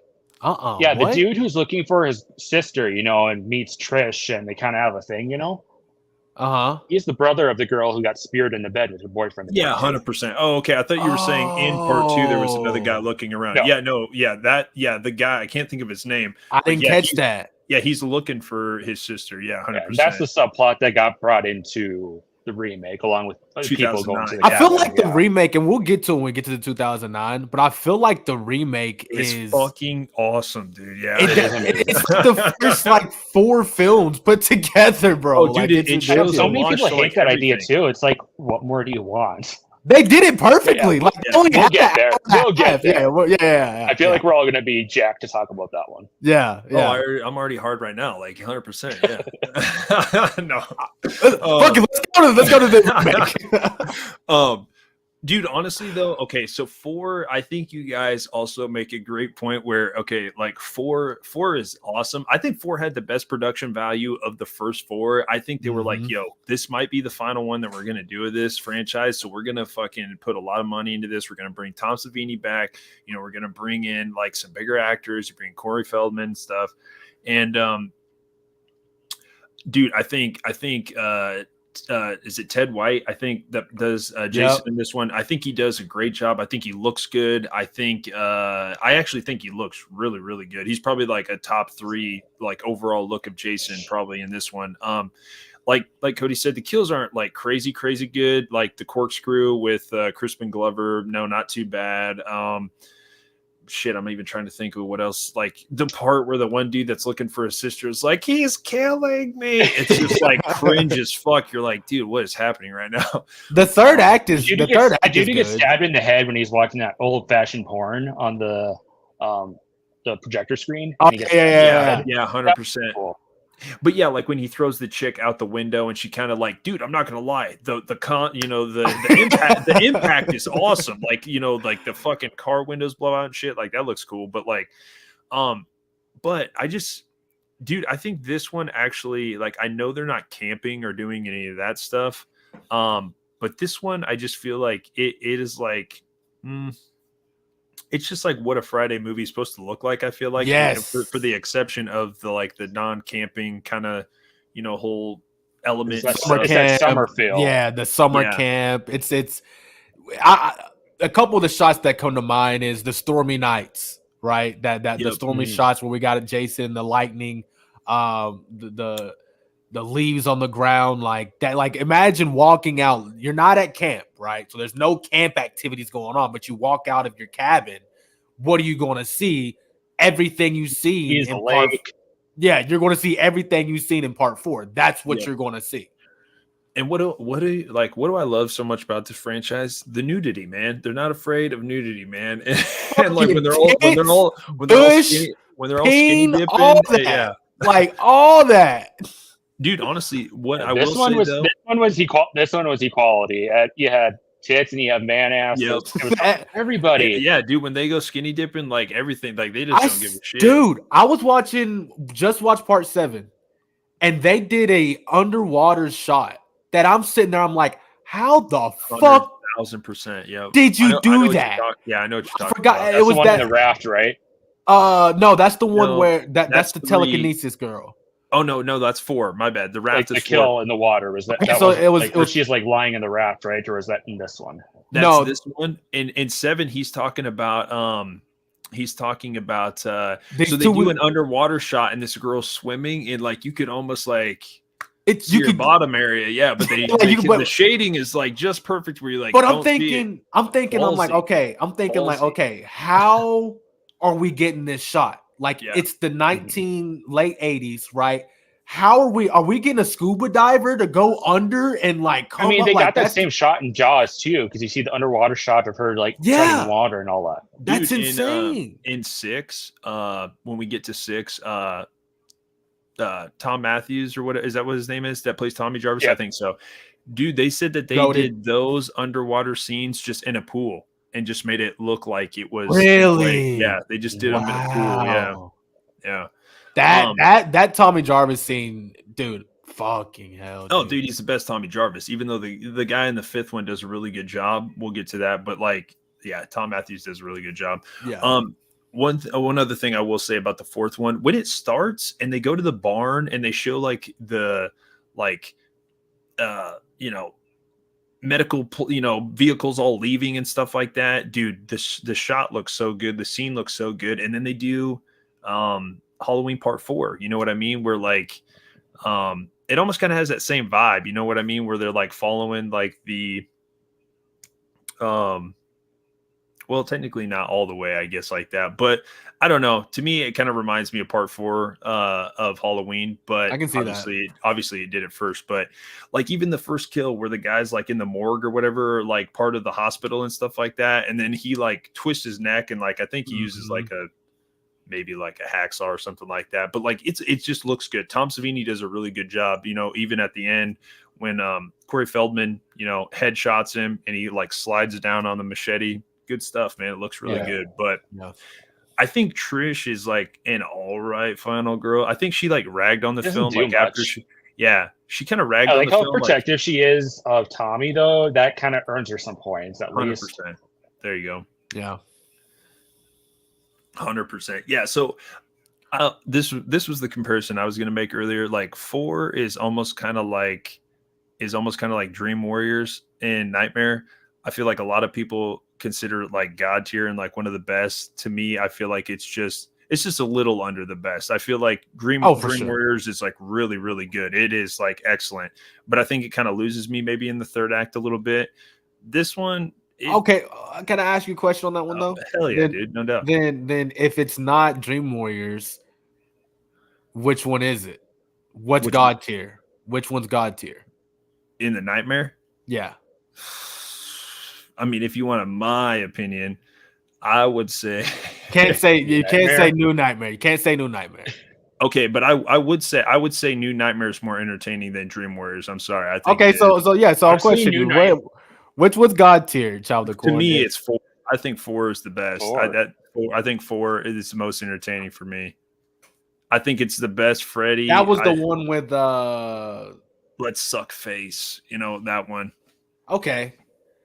I mean, I get it. I know that it's a toss up for me. On the thing with the Freddy movies is like every time they kill him in some weird, funky ass ways, and it just seems like not that great. You know what I mean? Yeah. Like it's pointless because he's a supernatural entity. He's going to keep coming back. Yeah, really, you would think they would learn that by now. The best third acts I think of the whole franchise are honestly like in how they kill him. I think it's probably part 2. Dude, that part 2 when they're in that fucking like warehouse, like whatever place, and he's like burning alive, and then Jesse like comes out of his ashes after. I'm like, dude, that was fucking epic. Like that those practicals look so good. It's got to be New Nightmare, dude. The whole Hansel and Gretel thing or whatever and stuff. Yeah, I think even little Dylan gets in on the action. Like, yeah, dude, already got his ass by a 5-year-old. You know what's so sad about that movie though? If you ask just any person, which one, like on New Nightmare. He's not in it enough. Yeah, 100%. No, I'm just saying if you just ask any person in the streets, like they don't even know that movie exists, and it's like one of the greatest nightmare movies. I mean, that's just the time. Like they're like, wasn't Freddy around in the 80s and then died? Like, no, he had a run in the 90s, but they don't know that. Normal people don't know that. I like to call it normies. That's when Wes Craven's going in his bag, dude. He does that film and then comes out with Scream. Like, what else we got to ask for? No doubt. Fucking perfect. Yeah, so again, final chapter probably regarded as one of the best. It does look good. It is a good looking film. It's entertaining. Me personally, I think it's just overhyped. Yeah, it's not bad. It's pretty good. It's pretty good. You guys are gonna love this little trivia fact. Maybe you know this. Maybe I don't know. I'm not sure. But the Tommy and Trish's house has actually been used a few times in movies. One of them you guys will know for sure is it was used in Eraser. With Arnold Schwarzenegger. Oh yeah. Oh wow, dude! At which part? I don't know the movie. I haven't seen Eraser in so long, but I know exactly. I remember it blows up. It's a house that blows up. Yep. And then, because I learned this on the Crystal Lake Memories Blu-ray. Okay. And then it was also used in My Girl 2. Okay, I don't know. I can only remember the first one. Yeah, I don't know. Yeah, it's the one where Veda is trying to find out about her mom while she's like in Los Angeles. 100%. And the kid from Last Action Heroes in it. Yeah. Yeah, and then the cabin she goes to, like Tommy's house, is like someone who knew her mom, and she sees these home movies of her and all that. So sweet. Okay. Gotcha. That's why you gotta have a Cody on your team because he knows everything. No, and if you haven't seen Crystal Lake Memories, you gotta watch it. It's like it's such a great documentary that covers the entire franchise, including the remake. Dope. I noticed on well, let's get into it because this is the one I was just watching the special features on last night. So now we can step into where you at part 5. I think out of all of them, obviously this one's the most controversial. I mean, you could maybe say the first one, even though again, like I said, the first one is probably good, just great standalone slasher. Not a standalone, but I'm just saying, like as a slasher, it's a good whodunit and everything. I hate to say it, but I think would consider maybe this one a good whodunit also. Like, yeah, oh, totally. Yeah. Like, I'll let you guys get into it and then I'll give you my thoughts. This one I recently watched. In particular, I recently watched a lot of these films in the past couple of weeks. But I do remember watching part 5, and you guys know I love Halloween 6. I'm a huge Halloween 6 fan, and I love Paul Rudd's character in that, Tommy Doyle. And I feel like this Tommy Jarvis was almost like that, right? It was, and please tell if I got this in my memory correct, right? This is the one where he comes back to make sure Jason's dead, right? That's 6. That's 6. Okay, yep. My bad. Yeah, this is the one where he goes to the kind of like the, what would you call it, a group home? Group home. There you go. Okay, yeah. Okay. Oh yeah. Okay. So got you. This is the one with the Reggie the Reckless and the chocolate bar. Exactly. Yep. Gotcha. Okay. Yeah. So even better. All right. So we're still there with the Tommy Jarvis thing connection. Okay. So this was the start of that 100%. Character that I love. This guy who's been through some traumatic shit, and you kind of have that Breakfast Club kind of thing, the Dead Fist Club. Like, you have these group of misfits who are, going through some shit in their real life, and there's a murderer on the loose, right? And like Child of the Corn said, the ending of it is kind of, people were kind of upset because it's not what we were used to for, the franchise's sake. And I will say the reveal at the end, did not see it coming whatsoever. Very shocking. Nobody did. There's no way. There's no fucking way. The only way it would have been a dead giveaway is when you're looking at him in the, kind opening of like scene. Well, like towards the end, like in the third act and stuff like that, where you look through the mask eye holes and you can see like, eyes. You know what I mean? Yeah. You know what I mean? And like you can see somebody's eyes and you're like, I really wonder if that's him. Because I think throughout the whole movie, my bad, I don't mean to like step in. No, you're good, bro. Like, dude, this movie does a really good job of creating, like, I feel like a red herring, to be honest, because you're thinking the whole time it's Tommy Jarvis. Like, you're thinking like, oh man, he's stepping away the whole time. And you're like, you're still filming him if he's gonna snap any second. Like, he's attacking people too, even just as Tommy. Dude, and you're thinking it was the guy who got arrested, right? At one point I thought it was that guy who we don't even hear from him again. Yeah, but at one point I thought he had broken out and was out here, taking revenge. And you think like, the guy that like, you got the crazy lady and her son, the guy comes and he's like, hey, I'm looking for a meal or whatever. Can I do something to do that? Yeah. And they're like using him as the red herring. And then like you have the sex scene going on where he's like, creeping on those two that are about to get down. And then all of a sudden, then he gets killed out of nowhere. And you're like, oh shit, it's not him. So it's not him. Well, let's, cause like they don't really have any, like, they don't show like, oh, this is how maybe Jason came back or anything. Like, there's nothing like that. It's just like, you know what I mean? It's just so.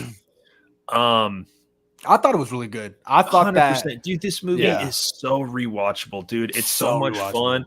And they kind of do the whole Halloween 5 with Danielle Harris, and they kind of leave Tommy kind of mute. He doesn't say very much during the whole film and stuff like that. Love it. But dude, it's so effective, and like his, the whole like, psychology where they, deep dive into that, where he's having all these flashbacks and stuff like that. I mean, they bring Corey Feldman back in the beginning of the movie, you know what I mean? And they show that it was all just a dream sequence of those two guys digging up his body and stuff like that. And it's cool, man.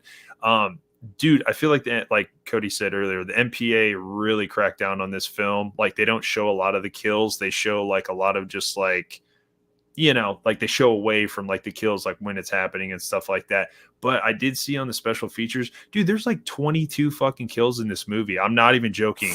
Like they told the director, he was talking and they were like, yeah, dude, like we need a jump scare or a kill like every 5 to 10 minutes of the film or something like that. And so he's like, okay. And so like literally there's like 20 some fucking kills in this movie. I'm like, damn. But dude, I just think they did a really good job. Like this is the epitome of like a Friday film, man. Like I know people, okay, we're gonna reveal it's Roy at the end. It's not Jason. Sorry, but spoiler alert, you're 30 years late. But I think regardless, even though it is Roy, like who cares, man? Like it's like what else do you want? Like you're going to see a Friday film because it's, you know, you're going to see like kills and like entertainment and stuff like that. Like you get all of that. You know what I mean? Like I don't. Yeah. And I thought that the reasoning behind, like, I think that if you're going to go watch a Friday the 13th film, this is probably one that you will recommend to a friend, right? That if they're like, well, yeah, I like Friday the 13th, but can you show me something different that's, you know, in the franchise? That would be the film, right? Because it's like, you tell them, hey, this is Friday the 13th, new beginning, go have fun. And they're going to be like, yo, Roy was the killer because of he was the dad of the son that was killed. Like, that was just fucking amazing. Like, yeah, and it's a good tie back to Mrs. Voorhees. Exactly. That was another thing that we haven't even talked about. Like, it is a callback to the original. Mm-hmm. So, yeah, this one is definitely fucking underrated. Does not get appreciated enough. And it just sets up for part 6. Which I think that's what we're on, right, Cody? Part 6. Yeah. After this one, okay, yeah, part 6. Yeah. Which, in my opinion, that one was really fucking good. I love part 6. Yeah, I think this one is honestly underrated. I think this has some of the best kills of the franchise. Like one of my favorites is the guy who gets the strap tied around his head, and the killer starts twisting on the tree into his head. Yeah. That was so great. Yeah. Again, go ahead. I'm sorry. I don't hate that it wasn't Jason this one time around because, like you said, it makes sense and it's still within the universe. So 100%. Like, for example, like what was it? Spiral in the Saw franchise. I know a lot of people don't like it, but it was a copycat of Jigsaw using his legacy to like do his own killing. It fit within the universe, even though it wasn't Jigsaw. It was just a new time period, like a new age kind of thing. Yeah, it's like the same universe but different story, and that's that's why I liked here, and it fit because he was using it to get revenge. Like this is the Voorhees, like he said, and it was perfect because Tommy is freaking losing it because he's so traumatized by Jason, thinking he was seeing Jason. Dude. So it's not nonsensical. It works. So this. But I don't like Pam. She is worse than the chick in part 3. Oh man, I was gonna say, Cody, when you brought her up in 3, I was like, man, Pam in the third act, she just fucking sets when her she's and like falling on the ground and she's walking backwards on the ground. Like when Reggie brings out Jason's like 100 feet away from her. Yeah. She was a cool babysitter though. Dude, I'm sorry. Reggie was badass though. He comes out in that little tractor thing and just whomps Jason into the air. So I have a question. We talk about sequels, remakes, and all that, right? With this, would you want to see a type remake? So, like, if you could remake a sequel, exact same story, but just remake it now, would you want to see Friday the 13th Part 5 remade? Yeah, dude. Like, as in, like, a copycat killer? I mean, that's literally what fucking Ends just did. And did do it very well. Yeah, okay, no. Like, I think it'd be cool if, like, I don't know if this would be messy or not. But, yeah, it would be similar to Halloween Ends. But I think, like, if someone were to want to revive Jason in a way, want to continue his legacy and bring that fear back into people and start killing as Jason. But lo and behold, the real Jason just rises up from the dead and starts kind of like, yeah, you fucking with my shit, you're gonna get it. So it's done. Halloween ends done's right, kind of thing. You know what I'm that's saying? even what they were going to do in Halloween H2. That's what they were going to do in Halloween H2O was, the Michael, like, part of it was going to be Charlie, the Charlie character. He was like going to be obsessed with Michael Myers, and he was going to start killing dressed as him. But then Michael comes in the end and kills Charlie, and then let me show you how it's done, young Padawan. Kind of thing. Yeah, this is 1998 original. OG. What's it called? Dude, Cody, I do remember hearing about that. And yeah, I mean, then you could have Jason come out of the sewer because he was trapped in the sewer in Manhattan. So then you'd have him come up, like come back and be like, "Yo, dude, that's my mask." Like, no, I'm just trying to show how like technically it would have to continue from Jason X. Fucking terrible.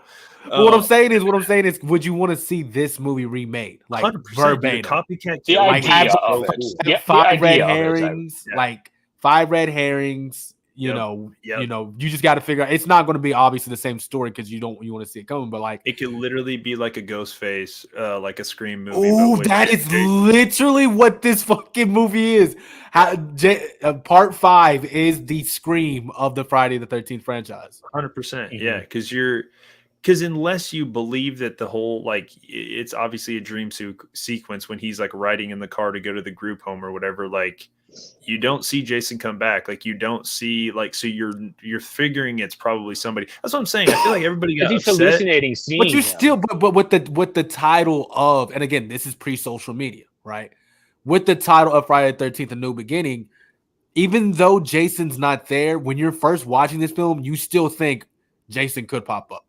Yeah, well, he could pop up. You have to be almost like not very smart if you're not realizing that they're either it's Tommy Jarvis or it's somebody else. Like, you know what I mean? Like a new beginning. Like, come on, what else? Okay, you're 16, 17 years old. Okay, are you a fan or not? You're driving the pickup truck. You know what I'm saying? You got old gal on the side in your next seat. You're not thinking that. You're just thinking like, oh shit.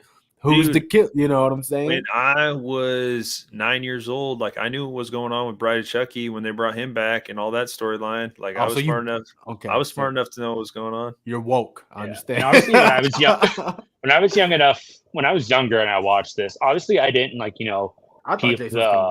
peep the hockey mask because this had the blue marks checkers. On it. Yeah, I didn't know. Obviously, I'm not going to pay attention to that, and the diehard fans probably would, so they probably predicted. I mean, yeah, the older people. If you was 30 in 1987 or whatever it was, then yeah, you probably knew. And even on rewatch, like you can see that it's Roy because of his facial expression when they find the body. That can't remember what's his name, Joey's body. Oh yeah, because he looks kind of irked, and he looks at because when his partner is like cracking jokes and all that, and he looks pissed off. Like you're not really going to pay much mind to that on your first watch. Yeah, true.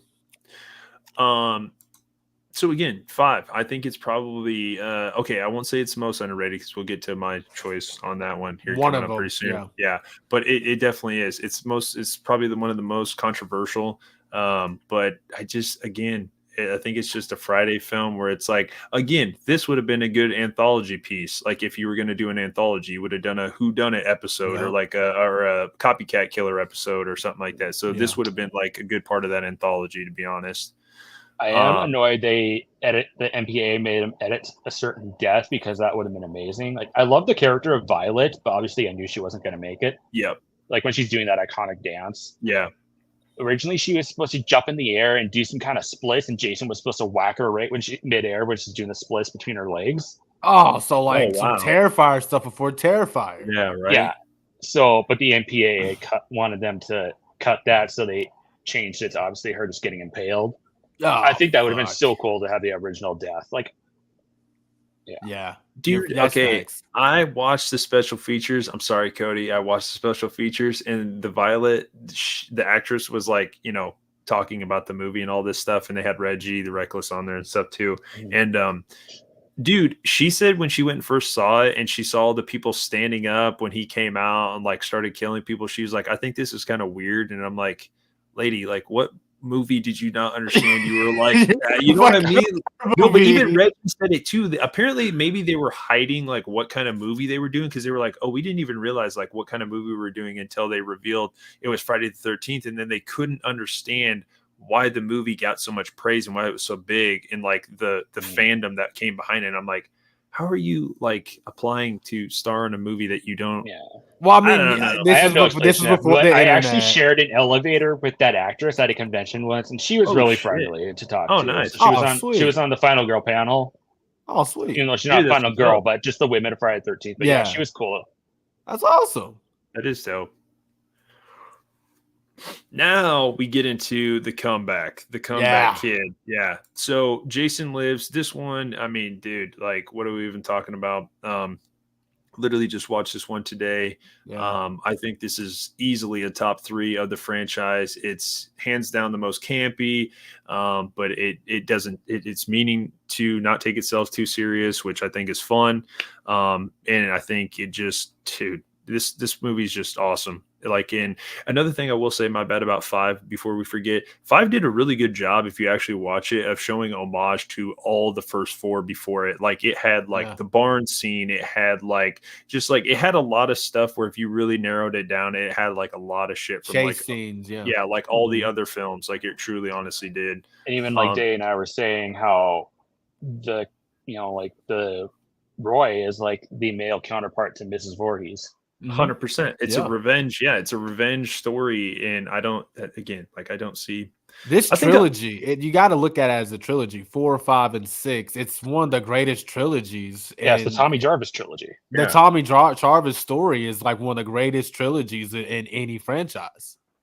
And I would say, I think my most favorite 6. Like, to be honest, I think 6. I mean, just the way it's shot, it looks so fucking good. It's super meta. Like, it's like, again, it's not James taking Bond opening.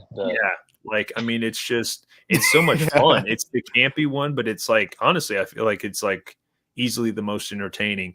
I mean, you got the fucking Jason with the utility belt, and everything. Like, he's just got like, I don't know. The town doesn't believe Tommy. Like, no one believes Tommy at all. And 100%. Like, he finds that one girl who's like, you know what? Fuck it. Sheriff's daughter. And she's such an unconventional final girl too, Meg. I loved her. Yeah. She's just all in for the ride. She's like, I'm gonna go see this dude. I want to have fun. She's going on high speed chases with him and like his face in her crotch, and then she's like, whatever. She's so innocent, but like she's so badass, and it's like she was so perfect. And what I loved about it is like what you said, like Tommy's like, look, I'm about to go fight Jason Voorhees. She's like, fucking, I'm in. Like, whoa. Dude, and shit like one-liners, like where he's got his head down in her crotch and she's like, hold on, I'm going to take this turn. It's going to be pretty hairy. And I'm just like, dude, like, this is exactly why this movie's so much fun, dude. I mean, they wreck a fucking mobile home, and Jason like rips the door off, pushing her face through the wall. Yeah, I mean, dude, this movie's so much fun, dude. Soundtrack was fire. The camp is actually open too. Like, exactly. These kids are witnessing all this mayhem and Jason killing people. Yeah, and then you got like even the kids get some one-liners. Like 100%. The kids with their hand on the bed. So, what did you want to be when you grow up? Yeah, dude, 100%. Like, I think we're dead meat. Yeah, 6 might be it's right there. Like, it's right there.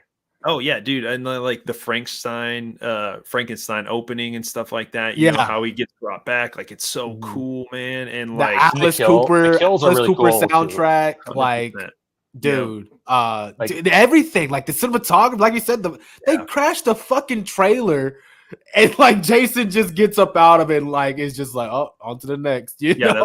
That scene looks so good, dude. And it's just like was the CC character when she gets yanked out the window and he twists her head off. Yeah, this might be the most memorable Friday the 13th if you think about it. When it comes to kills, like the nicest one of all the camp counselors gets the bloodiest death, and we don't even see it. We just see blood all over the freaking place. 100%. I was thinking about that earlier when I was watching it. I'm like, man, she gets like the most gruesome death, and like, And then like even the dad, like the sheriff, when he tries to stop Jason, he's like beating the shit out of him, and then he gets folded back. Yeah, I'm like, I fucked with that sheriff. Like when him and Tommy Jarvis would have their back and forth. Like, like they would get in the fucking cell, Tommy. Yeah. Like the American Express joke where she gets impaled in that deep puddle, and you see her American Express card just floating. And she's trying to pay Jason off to leave her alone. Dude, I think one of the coolest. Was this CJ Graham? It is, yeah. It's CJ Fucking Graham. love CJ Dude, Graham. This is honestly my favorite Jason of the original franchise. I love Kane Hodder, but there's just something creepy about this one. The ways that we see the back of his head is all decayed looking. Yeah. Well, here's what I say when it comes to the CJ Graham is my favorite Jason when it comes to the movement. Like Kane Hodder, I don't know if he's a beast. No. Here's the thing: Kane Hodder is a beast, but he has his like. I was just watching part 7, and he's the one that moves. He's the movie Jason. Yeah, he's breathing and stuff. Yeah, but even then, if you watch part 7, there's a part where him and Tina are like, Tina's trying to get out of the room, and Jason's standing in front of the door, and like she runs to the door, and he just like gets in like wrestling position. Yeah. So it's like he does but when CJ Graham, his walk. It was the walk for me. That walk that Jason had in part 6 was just, I fucked with it. It was, to be honest, I think it's very comparable to like Dick Warlock and H2, kind of robotic. Almost. Yes, but then he gets like super like the way he moves his neck. Yeah, well, like when Tommy's out in the boat and he's like planning to drown him and all this shit. He like wrecks through the door of the cabin where all the kids are, and then he wrecks back out the window when he tries to like go, because Megan's like running up to the thing or whatever. Like he's very like, or the one part where like it's a great kill where the cop goes out to the dock and the cop's like looking through the boat and like looking at the window, and then he shines into the bushes, and then all of a sudden you just see Jason, and all of a sudden you see him pull a knife and he just like wings it at him, and dude, shit's super quick. And then like when he's goading Jason in the boat and he's just walking, he's just nonchalantly walking into the water until you don't see him. He's like a shark at that point. You don't know where the hell he is. Yeah. Okay, so what do you guys think about the way they kill him though in this one? I think it's fitting. It brings it full circle. Okay. What was the kill in this tied one? To the rock. He gets his chain wrapped around his neck. Okay, yeah, because that's how part 7. Well, that but he also gets his head. He gets his head, but sliced up by the propeller too, right? Propeller, yep, yeah, exactly. Yeah. I will say, I did like. Again, I love this ending of the trilogy between Tommy Jarvis and Jason. It was very reminiscent of the original Friday the 13th. The ending of that one, when you see Tommy Jarvis, light pour the gasoline on the water, light on fire, and then you see Jason come up and he's going after Tommy, and Tommy wraps the chain around him.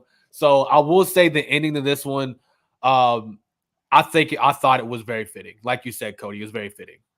Yeah, and it was an actual showdown too, which we don't. I think because it helps that we had Tommy in these consecutive films. It was a lead up to seeing these two like just face off against each other, whereas we don't really get that because we never had a consecutive final person until this point. Yeah, and I argue with Jazzy all the time, and I want to know your opinion on this. Would you say Tommy Jarvis is the ultimate final dude? I have to go with just because it's my personal adolescent nostalgic childhood. I got to go with Alex Vincent and Andy Barkley. That's where Jazzy goes. She goes Andy Barkley. Yeah, I would go Andy. I think I would agree because they have such a long history. But if you look at Tommy Jarvis though, like that right there, true. He was a kid when that happened. Yeah, but Andy was also like 5. Yeah, he was because we were all like Andy's age when we saw those movies, and we're like, oh shit, man. Yeah. I just got to get Tommy Jarvis some clout rule because I feel like no one talks about him. Everyone he'd be mine after Andy. Yeah. Okay. Fair enough. And then you got Jesse Part 2, Nightmare. Jesse, Nightmare. Then we got what's his name from Get Out, Chris from Get Out. There's some really good. You got Ash in Evil Dead. Oh yeah, 100%. Ash. Yep. Great question though. Yeah, dude. I do like, dude. if you think about it, I kind of forget about this, but yeah, the Tommy Jarvis trilogy, really good, honestly. I would say amazing. all 3 of those Friday films are actually like just solid as fuck. Mm-hmm. Solid as fuck. And then you guys got anything else on 6 or what? No, that's it. No, I think we all kind of like chimed in together, so we were all in agreement. I like the one of the best of the franchise, hands down. Oh, for 100%, for 100,000%. And you know that movie, it's weird because like, doesn't it just like, okay, I would probably say that this is probably maybe one of the most controversial, like part 7. Just watched it. I think it's only a little bit controversial, obviously, because of the storyline. Wouldn't you say? Yes and no.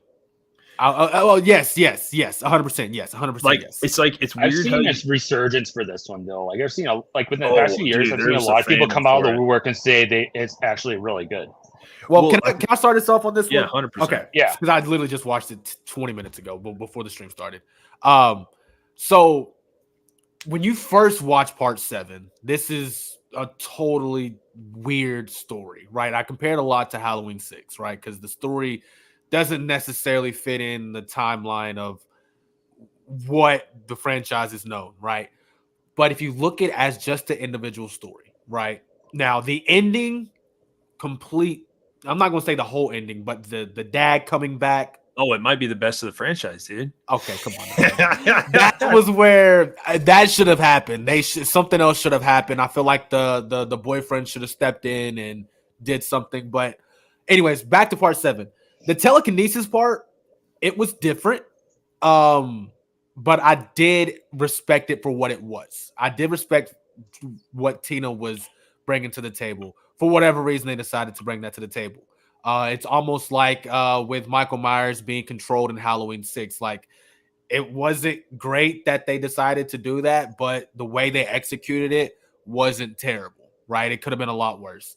I did enjoy the characters for what they were in part 7. They weren't a lot by any stretch of the means. There's been a lot other Friday the 13th characters who were a lot more memorable, but I will say, you know, you had the group of friends that were visiting next door, right? And I thought that they all had their own personality. You had the one Richie uppity girl. You had the girl that wanted to get with the stoner guy. Then you had the rich guy whose uncle owned the place. So you had a lot of different characters that for one reason or another, you knew they were going to meet their demise for whatever reason it was. But where the film doesn't get enough credit is in 3 categories. Kane Hodder, number 1. He saved the film for what it was, period. Hands down. Hands down. That film would have been complete dog shit if it wasn't for the introduction of Kane Hodder in this one. 2, I will say this isn't the worst Tina in horror history, okay? There's another Tina in another franchise that is not that great, okay? And I think she's better, but she's better looking though. She's better looking though. And I will say with Tina in part 7, as her story evolves, right? And what I did like was her connection to the killings, right? As Jason was killing, she kind of could sense that it was happening. She brought him back. Jesus. So there was that connection. If she didn't freak out, we wouldn't even have had a movie. Well, true that. So she had a connection, and it wasn't until she lost her mom that I really felt that the actress who was playing Tina really sold it for me. And I did feel like the boyfriend, the quote unquote boyfriend of the film, did really well with Tina, right? Dude, he did 100%. He did, and apparently those two didn't get along. Really? Yeah, I didn't know that. I guarantee you that Tina in real life was a drama queen. I guarantee you. Go ahead. The actor of the love interest, he was gay, and like there was just kind of rumblings of him getting with like some of the crew members. Oh wow, I didn't even know that. So a man was out here again. That's another thing. That's another thing I learned on the Crystal Lake Memories documentary. Like you learn a lot of good, interesting tea on that. Crystal Lake Memories. Well, so I will say, and then let me go back to Kane Hodder, and then I'll let you go, Cody. Kane Hodder, dude, what a fucking debut, brother! Like. Yeah. the look to Jason in that one, the best look, hands down. Period. Mic drop. Cody, take it on, brother. Yeah, I really like this one. It's probably the gem of the franchise, like the one that people kind of dismiss. They don't hate it; they just kind of ignore it. Yeah. As far as like a majority, I see some haters out there though. They're like, no, that actually, Cody. But that's the best it's a fun entry for how different it is. Like, granted, like the only thing that, like I said, I hate. Like we talked about, the dad thing at the end was stupid. So bad. We didn't need it. She could have done it herself. It's Halloween. Totally could have did it. And like the continuity, it's like it's Jason's still where we found him, but it's like, okay, well, where's this freaking house? There was no house at the end of 6. Yeah. So how is Jason and his rock there? Yeah. True. Yeah. But you know, weird. It's whatever. It's they could have bulldoze and rebuilt. The camp. That's kind of what it looked like, because it didn't look like Crystal Lake at all. It just was 2 houses. Yeah. And it's like, you know, I like the kills. The characters, like you said, they're not kills memorable, top tier, but the characters are fun to watch. Like, you have like some funny kills, like the girl who gets the noisemaker through the eye and makes a that was funny. When it that goes was funny. head. Yeah. You get a cool little chasing of like the nerdy girl. I feel so bad for her. She did herself. She tried. Yeah, like that, like, when he like breaks through the barn wall or whatever that shack wall or whatever, that part's cool, man. Yeah. And then the evil doctor, the one who was like the way he's the weed eater. Yeah. Dude, him and Melissa are 2 of the most satisfying kills in the franchise because they're such horrible people. Yeah. Dude, he like, pushed an old lady in front of Jason. Like, what the fuck? Her mom. Yeah, like that's insane. And Melissa was just a straight up bitch and tried to humiliate this girl and like made all these crazy. She got straight up. She got hers. Instant. He got her in the head. And he just tossed her to the side. I felt that when he hit her. I was like, "Fuck!" That was like instant death. They're worse than Trent in the remake, in my opinion. 100%. Yeah. She's up there with Trent though. I'll give you that. Yeah, Trent is a dick, but they're worse. Yeah. But yeah, Trent was funny to at least watch. Yeah, that was. Yeah, I can't wait to get there. This is like, you know, New Blood was such a good one. And yeah, I think it deserves more love for sure. So I feel like I remembered hearing that the reason they went with like the whole telekinesis storyline was because they were trying to cross over and be like, yo, we can do this with like Freddy, and they were trying to do the New Line Cinema, Paramount crossover, and I think New Line Cinema was trying to buy the rights of Jason, and they wanted to show that they could do this storyline. I'm pretty sure that's what I heard. That makes sense. Not that crazy. I mean, there could be people in the world that are like that, like Tina or something. I don't know.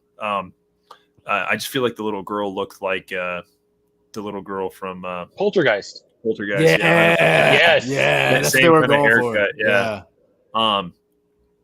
And I can't think of her name. Rest in peace to her. She's Heather O'Rourke. Yeah, she's awesome in those first 3 films. Just bad situation, sad. Yeah, dude, 7 is fun. 7 is fun. If you don't take it too serious, there's some cool stuff, when she, takes the cable line down and electrocutes him in the puddle, and stuff. Like, I thought that part was cool as shit, and it's kind of like freaky when she's like taking off in the car and like trying to get away. And then she like somehow sees like her mom getting like, that was freaky. Just like crazy, like, just like messed up by Jason. I'm like, oh shit. And then she like fucking drives off into the fucking ditch or whatever. And I'm just like, Jesus Christ. Yeah, but 7 is fun, dude. 7's art. But see, this is what's weird. I just feel like it's like they did 6, and I feel like 6 had to have done well. Maybe people didn't like the campiness of it, but like to me, the production value in 6, and then even in the next one we're gonna get to in 8, just looks so much. 7, maybe 7 meant to be. Maybe it meant to like have like a B-rated like filter on it. You know what I mean? Do you guys get what I'm saying? Or do you guys? I see what you're saying. So? I see what you're saying. I feel like it had like more of just like a B-rated kind of like cinematic view on it, like a little bit. But it felt like the studio didn't want to spend that much money on it. Yeah, but if you look at 5 kind of has that same thing. Like it like this is a huge commercial franchise that you're dealing with, but 5 even kind of had like a B-rated slasher. You know what I think it is? I think it's they, like you said, they were trying to see if they could do something or maybe kind of go back to like the old school look of things. Like if they were to go in part 5, if they would have decided just to go straight Jason Voorhees, I'll guarantee you they would have threw the money at it because they know it's going to have a return. With the storyline that they were pitched, they're like, okay, we'll let you do that, but your budget's going to be this because in case this doesn't work, we don't want that bad juju. So I think the same thing happened with part 7. They were trying something that was so different that they were like, look, we're going to give you a strict budget and you're going to have to prove to us that this whole supernatural storyline can work. Yeah, maybe that was true. Yeah, that is true. Yeah, maybe they thought the storyline wasn't going to match or something. I'm pretty sure I looked at it. I think all of these movies made money. Like, I'm pretty sure, like, I think they said, like, isn't it said if you have to make double of what you spent or something like that to make money? So I actually think I can't remember. It was 3. I can't remember which one was the highest. It's either 3, 4, or 5. No, dude, actually, you know which one it is. I actually think it's number 1. I think number 1 has, I could be wrong, but I think number 1 had the most money. I think I could be wrong, but I feel like I just looked. See, I'm not a big person into the numbers because, as you can see with most of these films, they gain that following years later, right? And that's what I respect. So, and again, I think the Friday the 13th franchise, we've talked about it earlier. It's been that franchise. It's the go-to. That's the one that everybody knows, next to Nightmare on Elm Street. Yeah, I wonder. I'll have to look that up. But you were just like, I don't want to talk about numbers. But you're good, bro. You're good. I wonder how much numbers. Like, I wonder what the numbers were for Nightmare though. Like at the same time. Oh, like, dude, it was a race. It was a race, brother. Probably. Okay, yeah. So good deep dive into 7. I wouldn't say maybe controversial. I just think a lot of people they really just don't like this one. I'm actually watching it right now, and I'm going to let you guys start. And you got this one, Cody. My opinion. Okay. So this is definitely at the bottom for me. I don't hate it. It's just like a lot of people have said, they spend way too much time on the boat and not enough in Manhattan. Yes. For me. Yes. It freaking costs money, Cody. It costs a lot of money to film a new. Don't. But that's not to say there aren't any decent sequences in it. Like, what was the rocker chick's name? Jag. I just saw her get killed, but I'm not for sure what her name was. Yeah. Yeah, I liked her from what we saw because she was telling the guy, like, get a grip. She's not going to go for you. Like, she spoke sense. So I wish she would have lasted longer. And I love how it has like the rocker vibe to it. You know what I mean? Kind of like giving you the essence of like the late 80s and the hair metal stuff. You know what I mean? And kind of having that vibe to it. Yeah, I like that. Yeah. And then like the death in the steam room where he takes one of the rocks and just like shoves it through the guy's stomach. 100%. So, it has some good parts. I don't think the final girl is the greatest. She's so dull and uninteresting. I don't even remember her, to be honest. Okay. Her name is Rennie is her name, yeah. And like the main guy, I think, does more fighting back against Jason than she does. Yeah. And it's. I don't know. Like, I think it's such a forgettable entry. I think. Cody, you're right. And again, this is. I don't want to talk Scream, but I have to bring Scream up. This was kind of the problem that I had with Scream 6 was that, okay, you're selling me on, okay, we're going to New York, the Big Apple, and then we get no shots of anything New York, right? We get a bodega, we get, a couple of alley scenes or whatever. That's exactly what happened in Jason Takes Manhattan. You spend the first 45 minutes on a boat, and then once we actually get to Manhattan, we get mostly alleyway scenes with a shot of Times Squares for probably 5 seconds, and then it's back to the alley.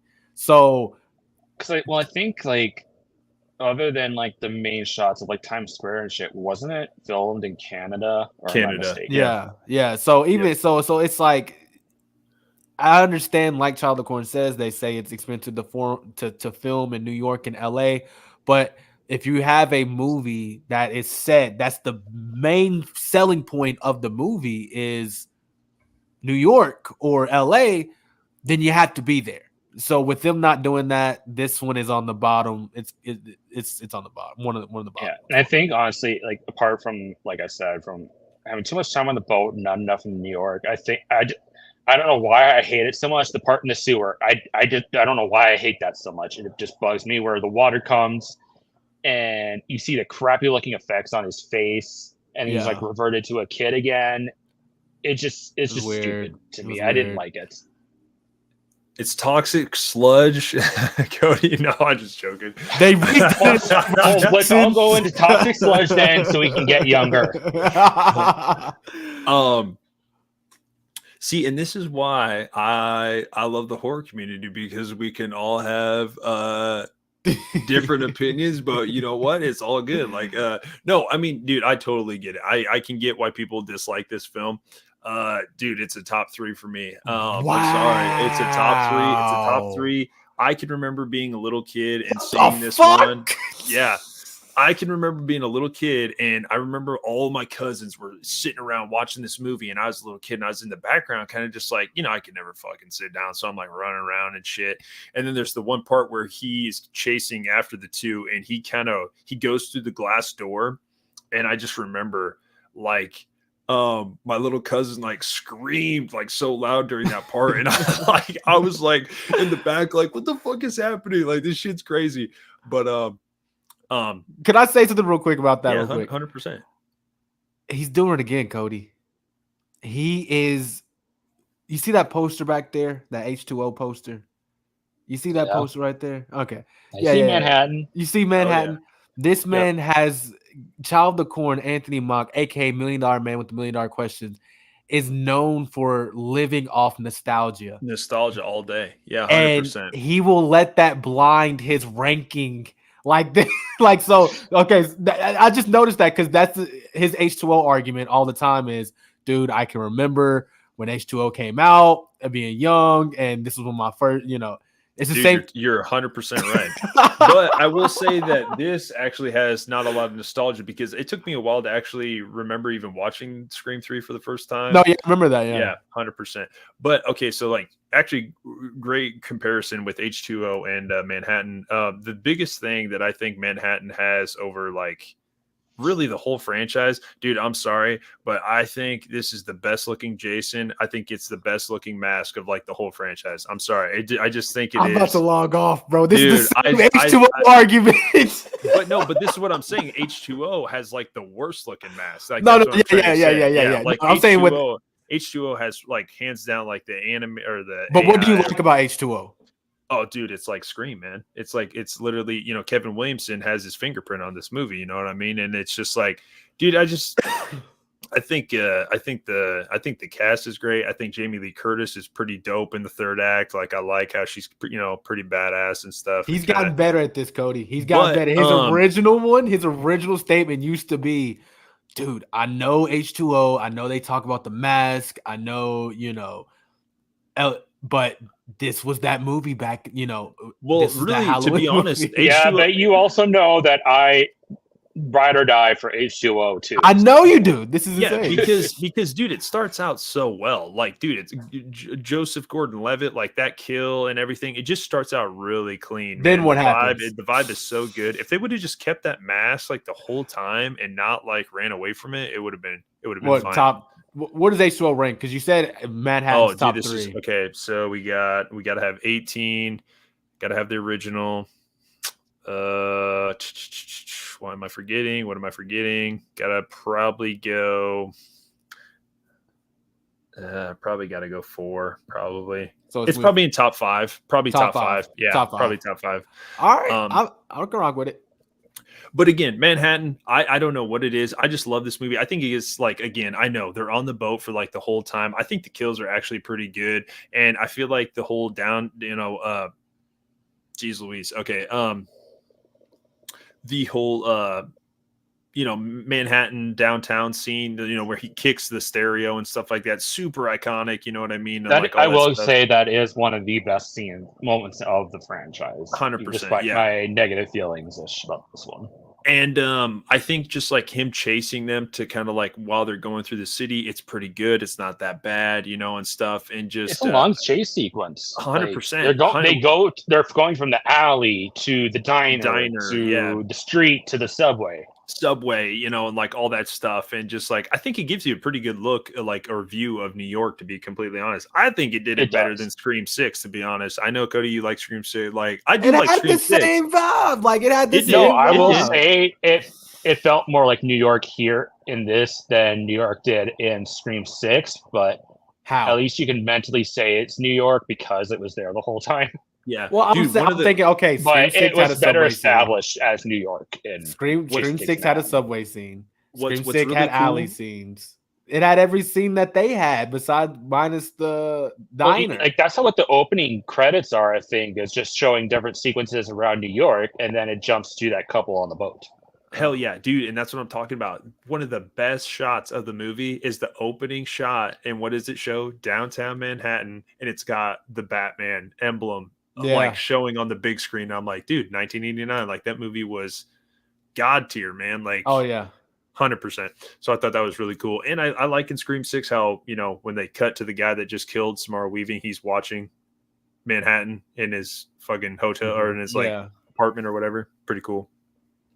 Dude, again, this is like that one that's a guiltiest of the pleasures, like, of all time. Like this one, Manhattan. I just like it, man. I like Kane Hodder in this one. I think he looks, dude, 7, he looks really good. He really does. All the chain and water and all that stuff. I know everybody's like, oh, this is like the ooze monster and stuff. Yeah, no, he's like the ooze. But like once he's like on the boat for a while and stuff like that, he kind of like loses that whole vibe. And he just, I don't know. I just think he almost kind of looks like Michael Myers because he's got like, coveralls and shit like that a little bit. But I think the mask looks the best. I'm sorry, I do. I just think the mask, like, dude, when we went to Scarefest last year and people made like some authentic looking, masks from different movies. Dude, the 8 looks so good, man.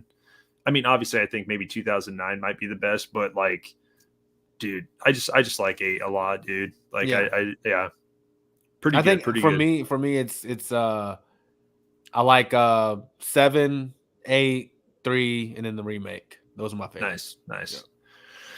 Yeah. It's like a disaster movie too because it causes this big ass shipwreck.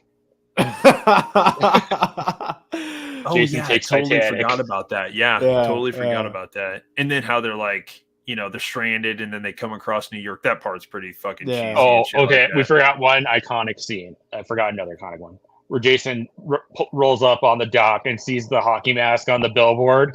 And he turns the screen. Like, oh, dude, you're so right, dude. Meta. And then how like he turns around and then you get the shot of both. Yeah, 100%. Yeah, he got meta. 100%. It was kind of like that part in 6 where they're like getting down in like the mobile home and he kind of just like turns his head like, yeah. Good stuff. Okay, well, only got 2 more left and we're coming up on 2 hours. We're all right. Yeah. I'm going to be honest, fellas. I have not seen these movies in a long time because I only have the 8 movie collection. So it's been a minute. Dude, see, in part 8, though, like, you have Xbox? Oh, yeah. They have a sale right now.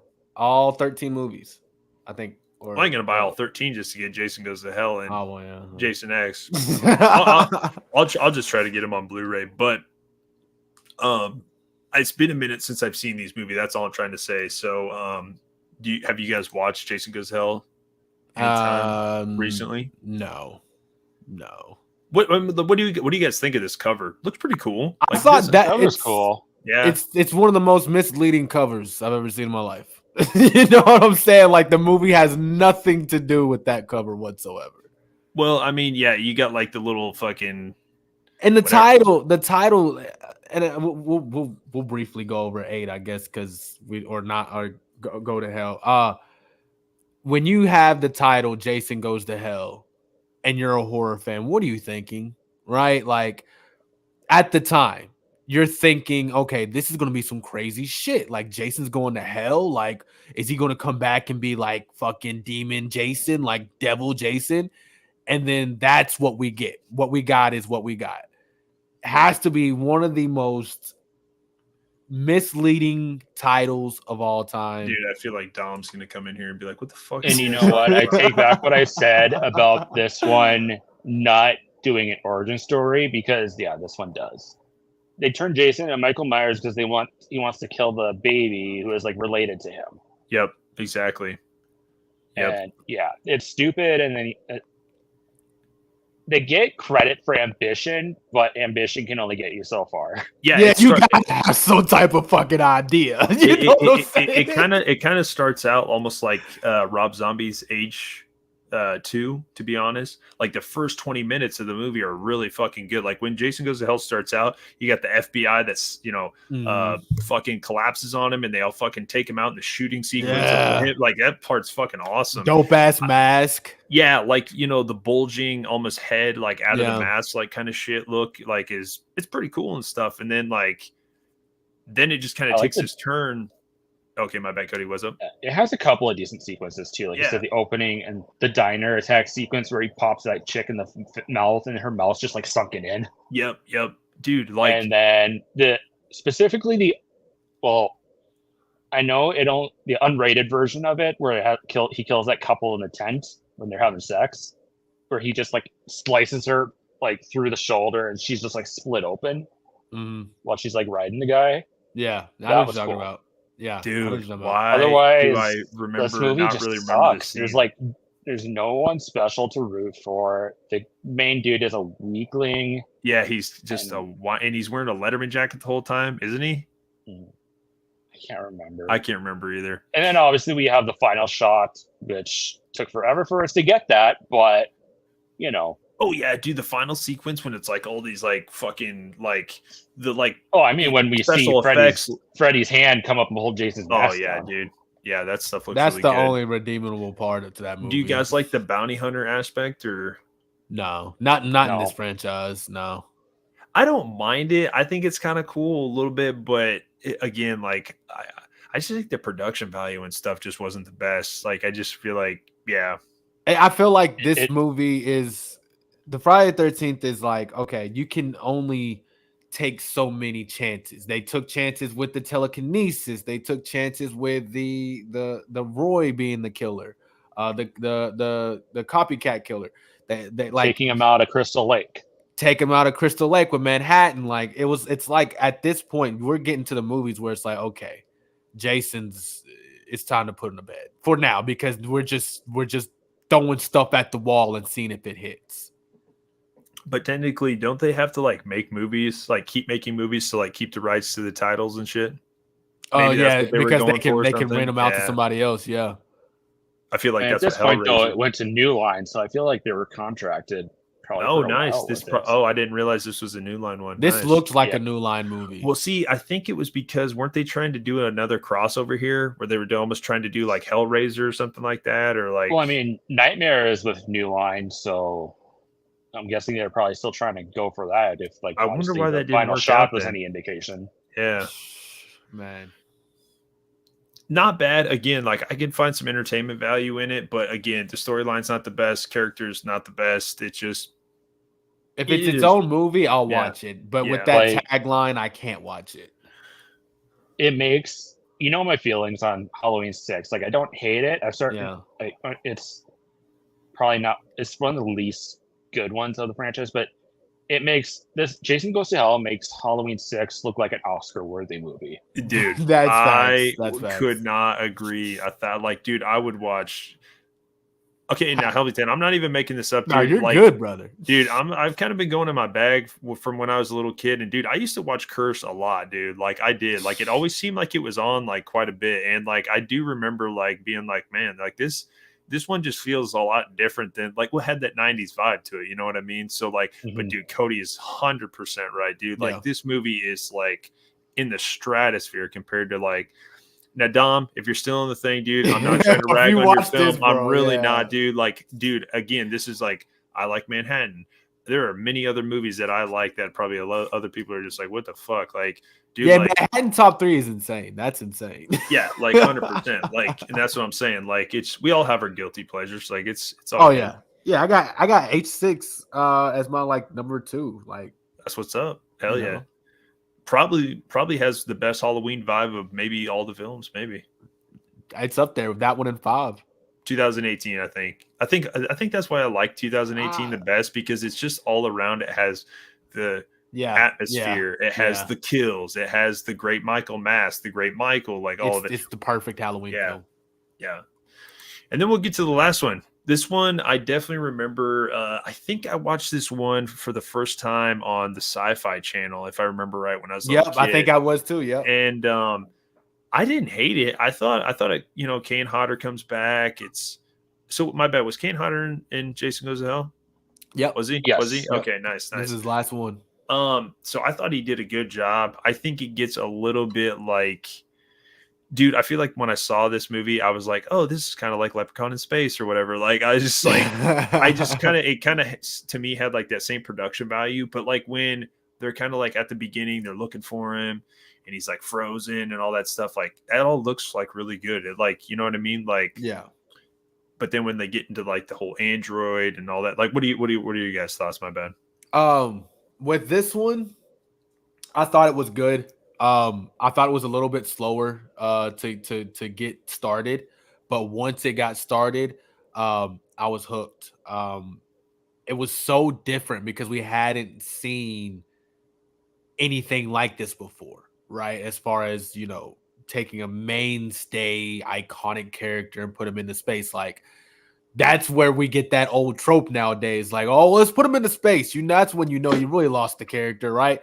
Jason was that guy that started that, but in all seriousness, I think Leprechaun did. Like, but what I'm saying is he's not that. You know what I'm saying? Like, we're taking an icon. Like this is like putting Michael in space. So, Jason, and I think that he did pretty good for what was requested.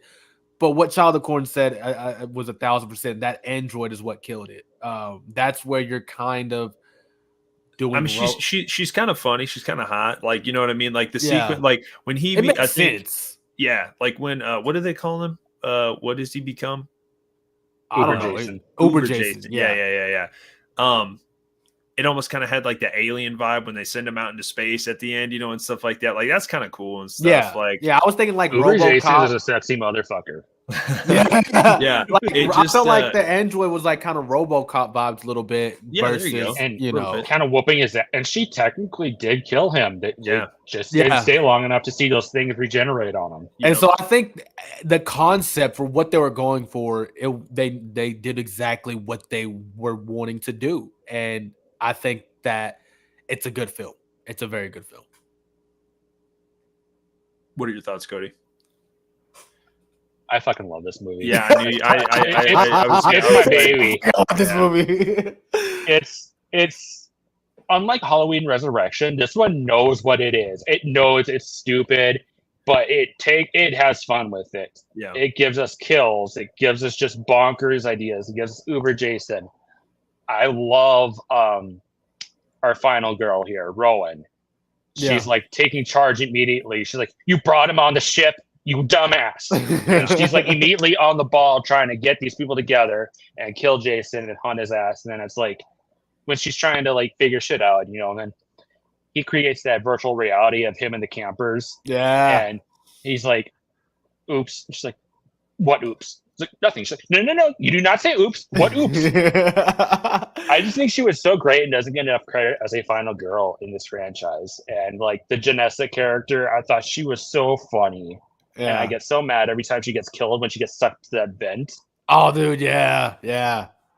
Like that, and that was a great kill. And honestly, this has my favorite kill in the franchise is Adrian's death, where she gets her face stuck in the Freon or liquid nitrogen. Yeah, liquid nitrogen, and her face gets frozen. And he just smashes her face into the counter. Oh, dude. Best kill of the franchise. That was a very fucking good dude. Kill. That is a great question on like what your favorite kill would be of the whole franchise. That's a great question.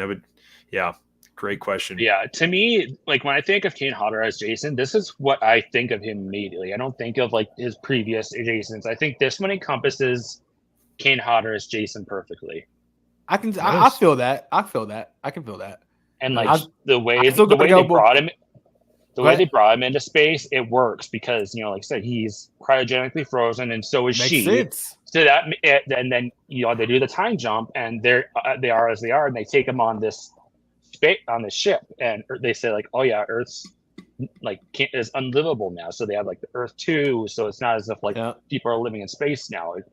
I think that despite the idea of Jason in space, I think it's pretty well thought out. I love it. Yep. Nice. Yeah, dude, I definitely can remember when this came out. My brother, I was all like, "Oh, is this the new Jason film?" And he's like, "Yeah," and because it was just a TV reveal, right, or whatever. Or did this one go to theaters? I was like, it went to theaters because like the trailer featured drowning pools, let the bodies hit the floor. Oh, nice. Oh, okay. Wow. Okay. Okay, nice. Yeah, because what was this? 2001? 2002. Yeah. Yeah, I was like 5. Nice. I was 5.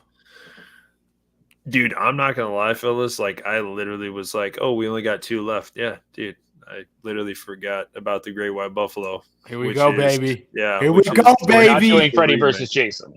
Here we go, I figured, baby. I figured I'd leave it out, but dude, I definitely want to do a stream where we compare the two.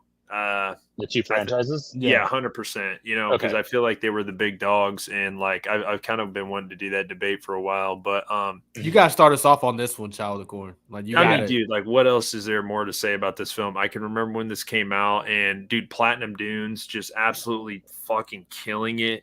You know, with it's just weird how like the same director, he does TCM remake, absolutely smashes it, and then kind of waits a little bit and did 6 years later, and then kind of did this. But I mean, dude, talk about a director. Like, if I was a director and I did the TCM remake and then this remake, I would feel so accomplished as a director. Like, I know he was like a music video dude, but it's like, dude, I don't give a shit what anybody says. There are shots in these films that are just like incredible as fuck, man. Yeah. Like, and like, what a way of doing your homework. Like, I don't know if he wrote these, or I don't know if like, or, you know, whatever, but like, what a way to bring like so much, like so many references and homages from like all the other original films and stuff like that. I like, dude, even the Baghead at the beginning, like when the guy is like, you know, finds the weed and all that stuff, and he's like, "Oh, what the fuck is that?" And then he just like, he's so like just aggressive. Like, it's almost like Kane Hodder, like on steroids a little bit, you know what I mean? It's almost like Kane Hodder, less robotic, you know what I mean? Was this Derek Mears? 100%, dude. Yes. Him and CJ? Oh shit. Well, is it Tyler Mane or Taylor Mane? Tyler Mane. Tyler Mane plays Michael. These two are like straight up one of the like 2 of the biggest autographs I want to get at Scarefest like this year. I was hoping to get that Arrow 4K so I could get Derek Mears to sign that shit, but dude, he does such a great job in this role, man. Like, he has like all of the elements of like Mountain Man, of like the Part 2 original, and then kind of brings in like, just, you know, when he, like Cody says, when he finds the mask, like, I don't want to go into everything because I want to let you guys talk about it, but I think the cast of characters is really good. I think the you know, Cody, what's this dude's name? He was in like a shit ton of fucking horror films. Jared Padalecki. Yeah, like, I mean, he's a good like character, you know, brother finding his sister. You know, I'm like, it's just like the first 20 minutes, it's hands down probably like one of the best. Greatest opening. Yeah, so good. Greatest opening. Like, when it comes to like best kills of all time, like, I literally think the sleeping bag scene might be the most gruesome, and just like, I mean, I just remember watching that and being like, "Oh shit, can they even do that in movies? Like, this shit's fucking intense, man." Yeah. Like, it's just like balls to the wall, like fucking. And like her boyfriend is trapped in that bear trap, just having to listen to her die. And see, I've seen 2 different edits or whatever when like the girl comes to help him, and then all of a sudden you just see him rumbling, and then just like hits, and like, then it cuts to black. Yeah. But then I've seen another one where it's like he's like looks over and like it's out of nowhere. Jason's just kind of like standing there in the fire, like by the fire, and then it cuts to him, and then like, just regardless, dude, this movie is so much fun. It looks so fucking good, dude. Like, Platinum Dunes, they just knew what they were doing, man. Like, the movie, just the cinematography looks so great, man. Like, this is the epitome of why I feel like the 2000s horror is like so just not talked about enough, man. Like, I was so appreciative to grow up in like the time that we did, man. Like, I don't know. This film is just like, it might be the best remake of all time, to be honest. It's a perfect horror film. Yeah. Go ahead, Cody. Okay, so I know I said that CJ Graham's Jason was my favorite. what this one I think is, because this one he is just like Derek Mears, and this Jason in general is so brutal. He like the way he was baiting the guy that like the scene where he's like chasing after Lawrence, and he's after he finds Chewie, he's running back to the cabin, and Jason grabs that hatchet and just overhand throws it 100% from that distance and gets him in the back. And you hear it. You're hearing that machete. Yep. He's so brutal the way he kills people. Like the girl in the bathroom, he like strangles her, and then just for kicks, he like hangs her up on the antlers. Yep. Like he's merciless to every single person. And like when he finds that Clay and Jenna and Whitney escaped, he's like, son of a bitch. He got pissed. He yanks out that machete and charges. He threw a tantrum. I was like, yo. Dude, one of the crazy scenes is when she kills his boyfriend at the beginning when he's underneath the floorboards and shit. Like that part is just insane, man. He's like, run. Dude, like so I think this is definitely my favorite Jason now that we're actually talking about it and I'm thinking about it. I don't really like Clay and Whitney. They're not the most Clay is fine. Whitney did not deserve to be the final girl. Oh, I can feel that. I can feel that. I think Danielle Panabaker, like, I give him credit for trying, making us, for having the guts to kill her off, making it, because she had all the attributes of a final girl. Amen, Cody. But I loved her so much. She was the only lovable character out of all the people at the cabin. And honestly, if I had it my way, I would have had them kill Jared Padalecki and have the two girls survive and kill Jason together. I would have liked that. But I agree, Cody. It shows you that they were going to have, like, you almost expected her to be the final girl and survive, but then they showed, like, oh shit, nope. Like, once you seen that the sister was still there, you was like, okay. But I mean, you never know. There could easily be three survivors. Exactly. Yeah. You almost thought, like, for sure all three of them were going to survive. And then when they killed her, you're like, oh, shit, man. Even him, but he just stabs her and just tosses her aside like she's a piece of trash. You almost needed that death, though, for that oh, shit. Like, she almost made it kind of thing. You know? And it's like, because, she was the Disney girl before she started doing all this. You're like, oh, she's going to survive. She's a Disney girl. Yeah. But, and then, some people don't like it because they don't like that it combines the first four. And it's like, would you rather have them redo the first movie entirely? Like they're giving you everything you love about Jason and the Friday the 13th franchise in this movie. And they do show the whole part at the beginning where his mom gets beheaded and then he's in the fucking bush and stuff. Yeah. And people say it looks too glossy. I'm like, I don't get glossy from this. I think it perfectly captured like the nighttime scenes. You feel the nighttime vibes of it. It feels chilly. It feels like just dark and foreboding. And like the lake scenes just feel like the lake. Dude. Mm-hmm. Yeah. Like when I think glossy, said it's too glossy. The Prom Night remake is glossy. This wasn't. Okay, I will say, Cody, my bad. I did say that about Scream 4 for like the longest time. I'm like, it's too fucking bright, dude. I can't stand the brightness. But you know what? It grew on me, and I like Scream 4 a lot now. So, when I think glossy, I just think of like really shiny and like clean looking, like polished. Yeah. So, but I get it.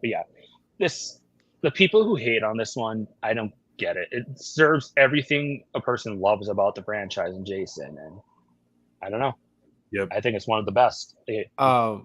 Cody, I mean, I couldn't have put it better myself. What I will say is I did enjoy that never in the entire Friday the 13th franchise did we get an opening kill scene, right? That's kind of Scream's thing, right? Scream is known for opening kills. The first 20 minutes of the Friday the 13th remake of 2009, that whole like Jason just went on a rampage. Yeah, and that was a short film in and of itself, much like the opening of Scream. Like he could have ended right there, and I would have been good for the next 5 years. You know, and when you watch Jason killing this, he is a hunter. He knows where to lead you to. He knows, okay, I know how to get you to where I want you. And there's almost this, like he is the environment. Like he has been there so long that great way of putting it, dude. Yeah. He's just a soulless, merciless killer. And there's no rhyme or reason to what he's doing. Like, yeah, the backstory's there. They touched on it. But the 2009 remake is simply that old you're in my territory. Shout out to Shrek. Get out me swamp, right? Get out my swamp, and you are in my territory. Now I have to get rid of you. And you guys knocked out the park. Derek Mears.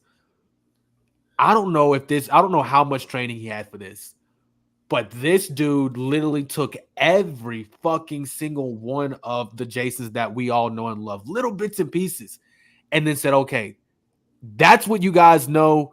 Fuck all that. This is what you're getting. And you're getting Smash Mouth in your face, look away from the screen every single time you know a kill comes up. You're like, I can't watch that. If your mom came in the room, your mom is pulling you out of the room if they seen a kill scene come up, because like that's how brutal this was. So, and I will say this movie, and I love talking to the normies, right? I call normal people who don't watch horror movies normies. I talk to the normies. They love this fucking movie. Oh yeah. They cannot get enough of, like, they're like, give me the 2009 Jason. I like that one. And I'm like, you damn right you like that one. It's a fucking good movie. You know what I'm saying? I think this is the most common one I see on streaming too. Yeah. This is the one that's always being streamed. Like, it's been on HBO for the longest. I literally just watched it on HBO. I actually watched it like twice today because usually they take stuff down. Like, I know they took a couple Scream movies down because they weren't getting enough plays. But Friday the 13th has been on there for years. It's always getting plays. And it's cool because when you think, so you obviously know this, Helman, when we talk, because you like the Hatchet franchise, but oh yeah, in 2, I think it's 2, when you have Derek Mears and Kane Hodder going toes in a fight. Yeah, you know, 2 Jasons fighting each other. It was a long fight. Christmas. It was perfect. Yeah, it was perfect. Cool. It could have been a longer fight, but it was still cool regardless. Yeah. And that just goes to show Derek Mears. I don't know who they're going to have Jason be in the TV series, but even though I do love Kane Hodder and I know he could do it because he is Victor Crowley. I want Derek. I've heard him say he's still game to play Jason. I know he's game. I know he's game, but I think at this point Derek has earned the right to do it. I agree. You know, this is his character now, and Kane, you're just gonna have to sit back because this if they're going for that, if they're going for to shock people with the kills, you gotta hire Derek Mears for the TV series. Dude, they should just let me put on like 20 pounds and I'll be game, dude. Dude, fucking get out there, brother. Dude, I'm serious. Like, you gotta shave the head too. Dude, I'm serious. Like, when we go to Scarefest, dude, I can't wait to, like, I mean, obviously I know I'm probably taller and probably bigger than Derek Mears and Tyler Mane, but like, you know, it's just like, oh man, like you watch these dudes on TV just go, like, I don't know, like even James Hugh Courtney, like, man, dude, I have so many autographs I'm gonna get for Scarefest. Like, dude, it's gonna, yeah. You ever thought about it, Monk? You ever thought about I don't know, man. Like, I've like, well, okay, who was I watching one night that was on with Mike and Jay? It was this dude that was like, he was like, I consider myself an actor. And when somebody approached me about this, he was the dude that did the killer in The Strangers. Oh, okay. Okay. And I can't think of what his name was. It was actually a really good interview or whatever, like, you know, whatever they did. And he was like, yeah, I just never considered myself for the role. And then I just did it. And then it just like the fucking movie went ham and stuff. And he's been in some other films. I can't think, but. So you wouldn't do it though. You wouldn't try to. I don't know. Maybe. Dude. Okay. So for the people who don't know, Child of the Corn is like damn near 7 foot tall. Okay. He's like 6'6", 6'7". 6'7", yeah. 6'7". Built. I would probably have to put on like 20 pounds. I'd be like 250, but I'm like only like 225. But you could easily do that. Yeah, probably. Getting the, you know, I think. I mean, I will say when I met Kane Hodder, I'm like, I was expecting him to be bigger. Yeah, Kane. At the same time, he's old. Bit different. Yeah, he is a little bit older, but yeah. Once you get older, you lose height and you lose all your muscles. Another dude that I need to get autograph of. Dude, you're gonna have. But his lines are just crazy, dude. Like, really? Every time I met him, he's such a chill guy, though. Like, 100%. Oh my god, dude. Yeah, dude, straight up. But that motherfucker's hand grip, insane. Insane. That's funny you're saying that because it's him getting out of the water, going up the ladder when he's getting to New York and shit. This is crazy. Dude, this has been a fucking crazy stream. So okay, let's rank them right now. Dude, nice. Let's rank I'll let you guys go first. Nice. What you got, Cody? All right, let me pull it up here. I love Letterboxd so much; it's so easy to make lists. All right, so my ranking. What? No, yep, good. I have to pull up mine too because I gotta look. I'll be able. Dude, to I'm look the at all only one these. going off the top of the dome.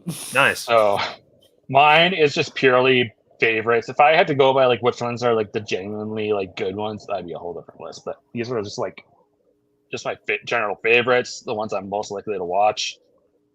So the original, the remake, Jason X, Jason Lives, Part 2, The New Blood, New Beginning, Final Chapter, Part 3, Jason Takes Manhattan, and Jason Goes to Hell.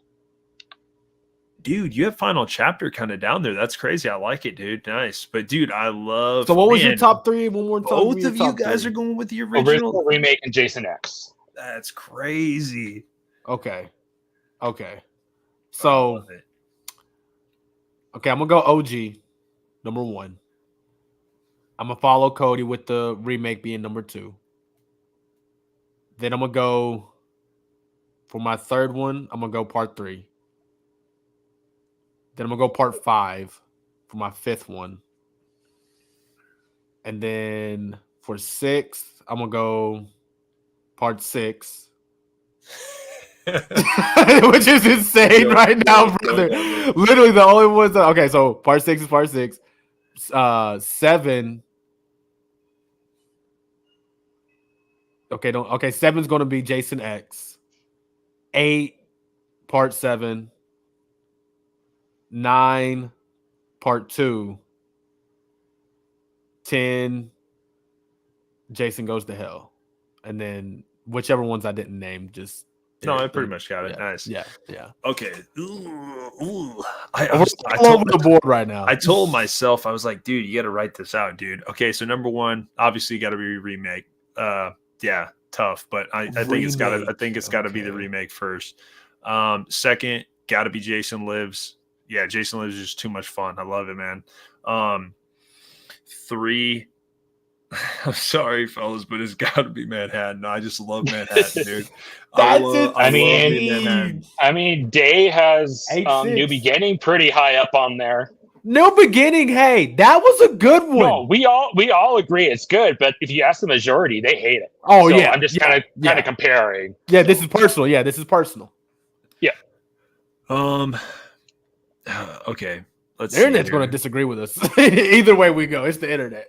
Okay. Yeah, I mean, I got Jason X in my top 3, so people are going to come at me for that one. Okay, so we'll go Manhattan, and then we will go. Dude, which one of those do I like better? Okay. Dude, yeah, no doubt. I think I am going to go New Beginning as 4. Yeah, I like New Beginning, solid. Man. I do like New Beginning. And then I think I'm going to go. Yeah, Cody's right. That Final Girl's just not very appealing, though, man. And then okay, so I'll go 5. Then I'll go. Oh, dude, I just kind of like that one, man. I'm gonna go 5, 2, 1. Wow. 3. Wow. 4. Wow. Probably just for nostalgic reasons, I'll probably go Jason X, then I'll go 7, and then I'll go Hell. Yeah. So we just spent the past 2 hours saying how we love the fucking trilogy of the what is his name? Tommy Jarvis. Tommy Jarvis trilogy, and then Mock is just like, nah, trilogy's gonna be no, dude. I had 5 as 4. 4, yeah. Yeah, and he has Lives way up there too. But it was just like okay. Lives was second, but dude, again, I feel like Final Chapter, the more I keep watching it, it's kind of like dude, it's a great film, but like Cody said, like I think it's just like maybe a little less entertaining as I keep watching it. That's fair. It's good, but like I just think I have more fun with like 3 and 2, man. And then obviously the original, I probably should have had the original over too, but Amy Steele is just like so good in the second one. Like I like her character, man. No. And like, even though we didn't count it here, even though we didn't include it here, but like in general, we have like 12 Jason movies, and it irks me so much we do not have 13. Yeah, that really pisses me off. Like that. Dude, that's what the remake should have been, dude. You would think, man. I'm just saying, man. Like, I know we should probably wrap this up in a second, but like, dude, A24, man, they could just make such a good fucking Friday film, dude. Like, I just don't see why they're just not wanting to do honestly, we need one more banger, and if we get, that's all we get after that, so we have a solid 13 Jason films, I'm cool with that. End it. Yep, dude. I'm telling you right now, the only people that I would want making a new Jason film would be Eli Roth. I want Eli. I think. Okay, Eli Roth we'll go 4 then. We'll go 4. I'm gonna go, dude. I'm thinking Ty West would be the number 1 because he did a crazy good job with X. It would have to be Fede, dude. I know Fede, I feel like he wouldn't step into that franchise, dude. It would just be so cool to see him step into like one of the Holy Trinities. Yeah, like they'll never let him do Halloween. He produced the TCM Netflix, so I mean, exactly. He obviously likes the slasher genre. I didn't think that movie was that bad. I thought it was pretty entertaining, to be honest. I actually feel like a lot of the TCM films. I feel like if he would have directed it, it would have turned out a lot different. But you know.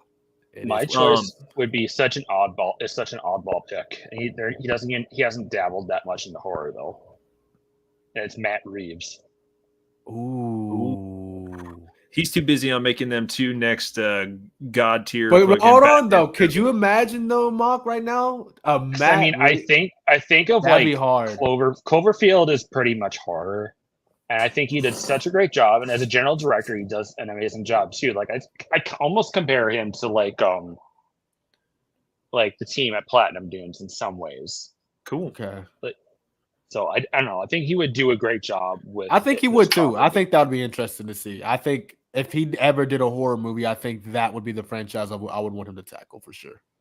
Eli Roth's a good pick though, dude. I like that because I think he did a great job with Thanksgiving. Can't wait to see the second one.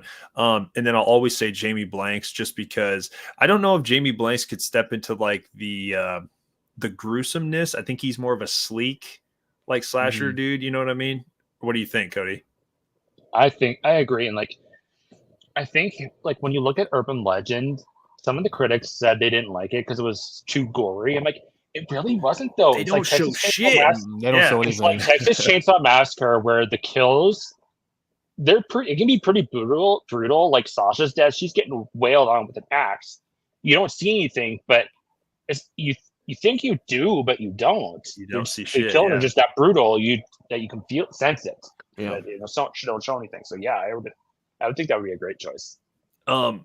Last thing. Okay, what'd you guys think of Beetlejuice? I liked it. I think that I don't know if I asked you, Elvington. Yeah, I was gonna say it was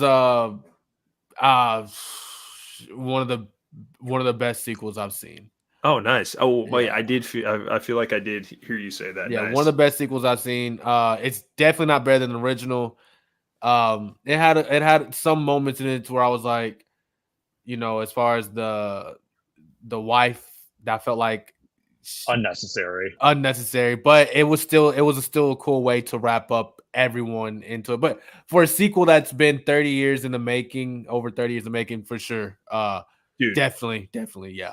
Dude, sure. Tim Burton's a genius, man. Like for him to like put a new twist on like an old style, like on what he did in the original, I thought it was awesome. Well, he doesn't do sequels.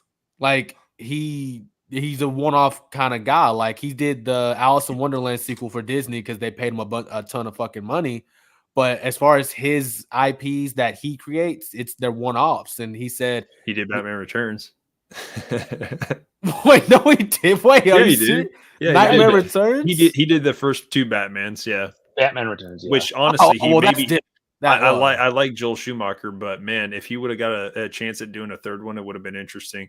But I totally get what that's you're saying. That's a lot of money, though. I mean, here's the thing: if Tim Burton gets the money, he'll do the sequel. Yeah, but when it comes to his like Edward Scissorhands, Sleepy Hollow, all that, he's a one-off kind of guy. So the fact that he returned all these years later, and I will say this: there were so many storylines in that movie and it was like what, an hour 30, not even.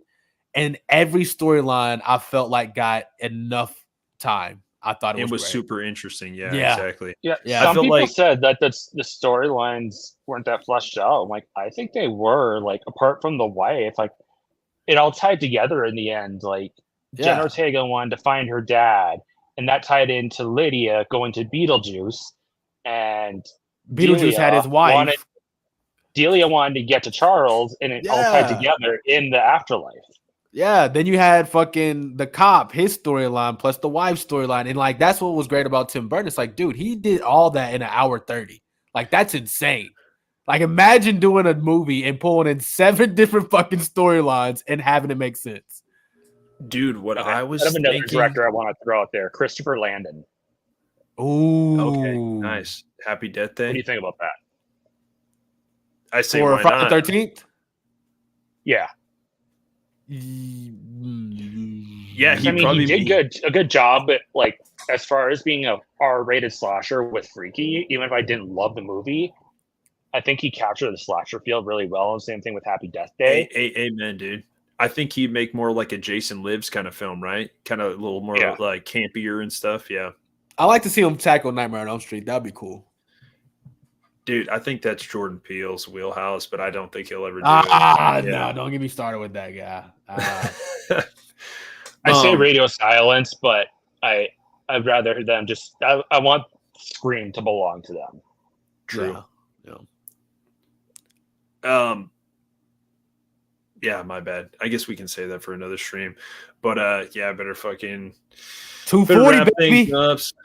We did it. That's not too bad. I mean, when you're going over a whole franchise, I mean, you kind of get talking a little bit longer and stuff like that. But no, I appreciate you guys coming on a little last minute and stuff. And yes. Dude, it was a great idea. This is a great fucking stream, dude. This is dude. Like, I think when we get into October, we can go over the Halloween franchise, and that'll even be more fun.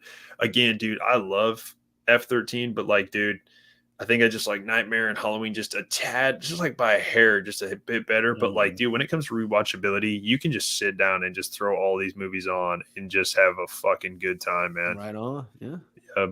100%. Fucking love it. So everybody's still here. Thank you for, coming in the comments and, partaking into the stream. Appreciate you guys always. And I know I say this all the time, but I just got my setup and everything put up in the apartment and stuff. So I'm going to try to do some more streams and stuff like that. And then, if you guys want me to come on some stuff, I can get on your guys' streams. But again, I only literally have like a couple posters in my background because I just, like I said, we kind of setup's just got coming. Here. Yeah, no, you're good. It'll start rolling. So. But dude, again, I'm looking for videos from you, brother. I'm looking for fucking reviews. Like, I'm looking for all that. Now that you're in your new space and your new life, I'm looking for all that, brother. Streams, reviews, fucking all that, brother. Dude, I'm just happy we're getting into fall and stuff, dude. It's gonna be a good time. Good time. I can't wait to see if you have anything in store for Terrifier 3 because I got my ticket. I am still ready. Dude, I saw that, Cody. Nice. That's what's up. Dude, except I'm annoyed because the early Thursday night showing. It's at freaking 9 p.m. and it's like the movie is over 2 hours long. I'm like, I can't do that. I have to go to bed right when I get home. Or Anthony, what's your schedule? Text me your schedule because I want to have you, Cody, Joanna. I'm gonna have everyone on, and we're just gonna do like a big ass horror hangout where we just talk about everything: Terrifier, Scream 7, Halloween. But we'll just have a big summer. all that. We'll talk about all the good stuff. So give me your schedule, Cody. Give me your schedule. And I'm free every day after like 5 p.m. during the week. So okay, nice, cool. Dude. Right. I did see Joanna say earlier. Are you guys gonna go see Speak No Evil? Speak No Evil. I want to. I've heard I'm good so things hesitant. About it. I think we're going to. I think we're gonna go see it. But is that Blumhouse also? Don't know. Is it? Yeah, I think so. I think just James McAvoy is just like a crazy good like actor where I'm just like crazy interested. Dude, I can't wait. I can't wait. Dude, it's fall time, baby. We got so many horror movies coming out. Dude, I think the biggest dark horse for the rest of the year, which one do you think I'm going to say? Nosferatu, dude. I think the Nosferatu movie looks fucking crazy good, man. Yeah. And it's going to be Christmas, I'm excited dude. for Salem's Lot, even though I'm pissed it's not going to theaters. I think Salem's Lot's going to be a good one. Fellas, I just watched the original Salem's Lot, and I couldn't have been more bored. I'm sorry. I know that's probably sacrilegious. I think it's because they condensed a miniseries into a long-ass movie. Yeah. Gotcha. Yeah. Like some of the sequences, like when the book is freaking terrifying. So I think I've heard that. Yeah. Yeah. But I will say the one thing I'm just so questioning about, like, our friend Mayanne, she saw the Speak No Evil remake, and she said it was actually really good, and she's a fan of the original. But I'm just so hesitant because I don't want it to be a happy ending because we know how the original ends. Yeah. Well, Mayanne. I didn't even want. I didn't even know it was a remake.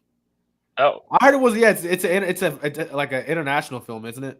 Huh. Yeah, the original came out like 2 years ago. Yeah, nice, and Dude, it was really good. No, it was I really did good. see Mayanne did go to like that opening or whatever. Like I thought that looked pretty dope. She's pretty serious about her reviews. She'll tell you if a film is shit, and she said she liked this one, so definitely gonna watch it.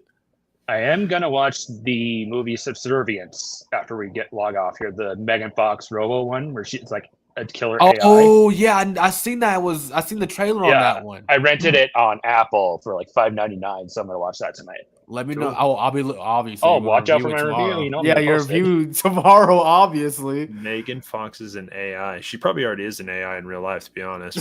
But I think we'll leave Machine Gun Kelly. She'll be normal one. Yeah, true. Oh yeah. But I swear to God, the scene where I know we're kind of going a little bit over, but I swear to God, when in Beetlejuice, where they're talking about Beetlejuice's backstory with his wife, they said they drank each other's blood. I'm like, Megan Fox and Machine Gun Kelly. Yeah.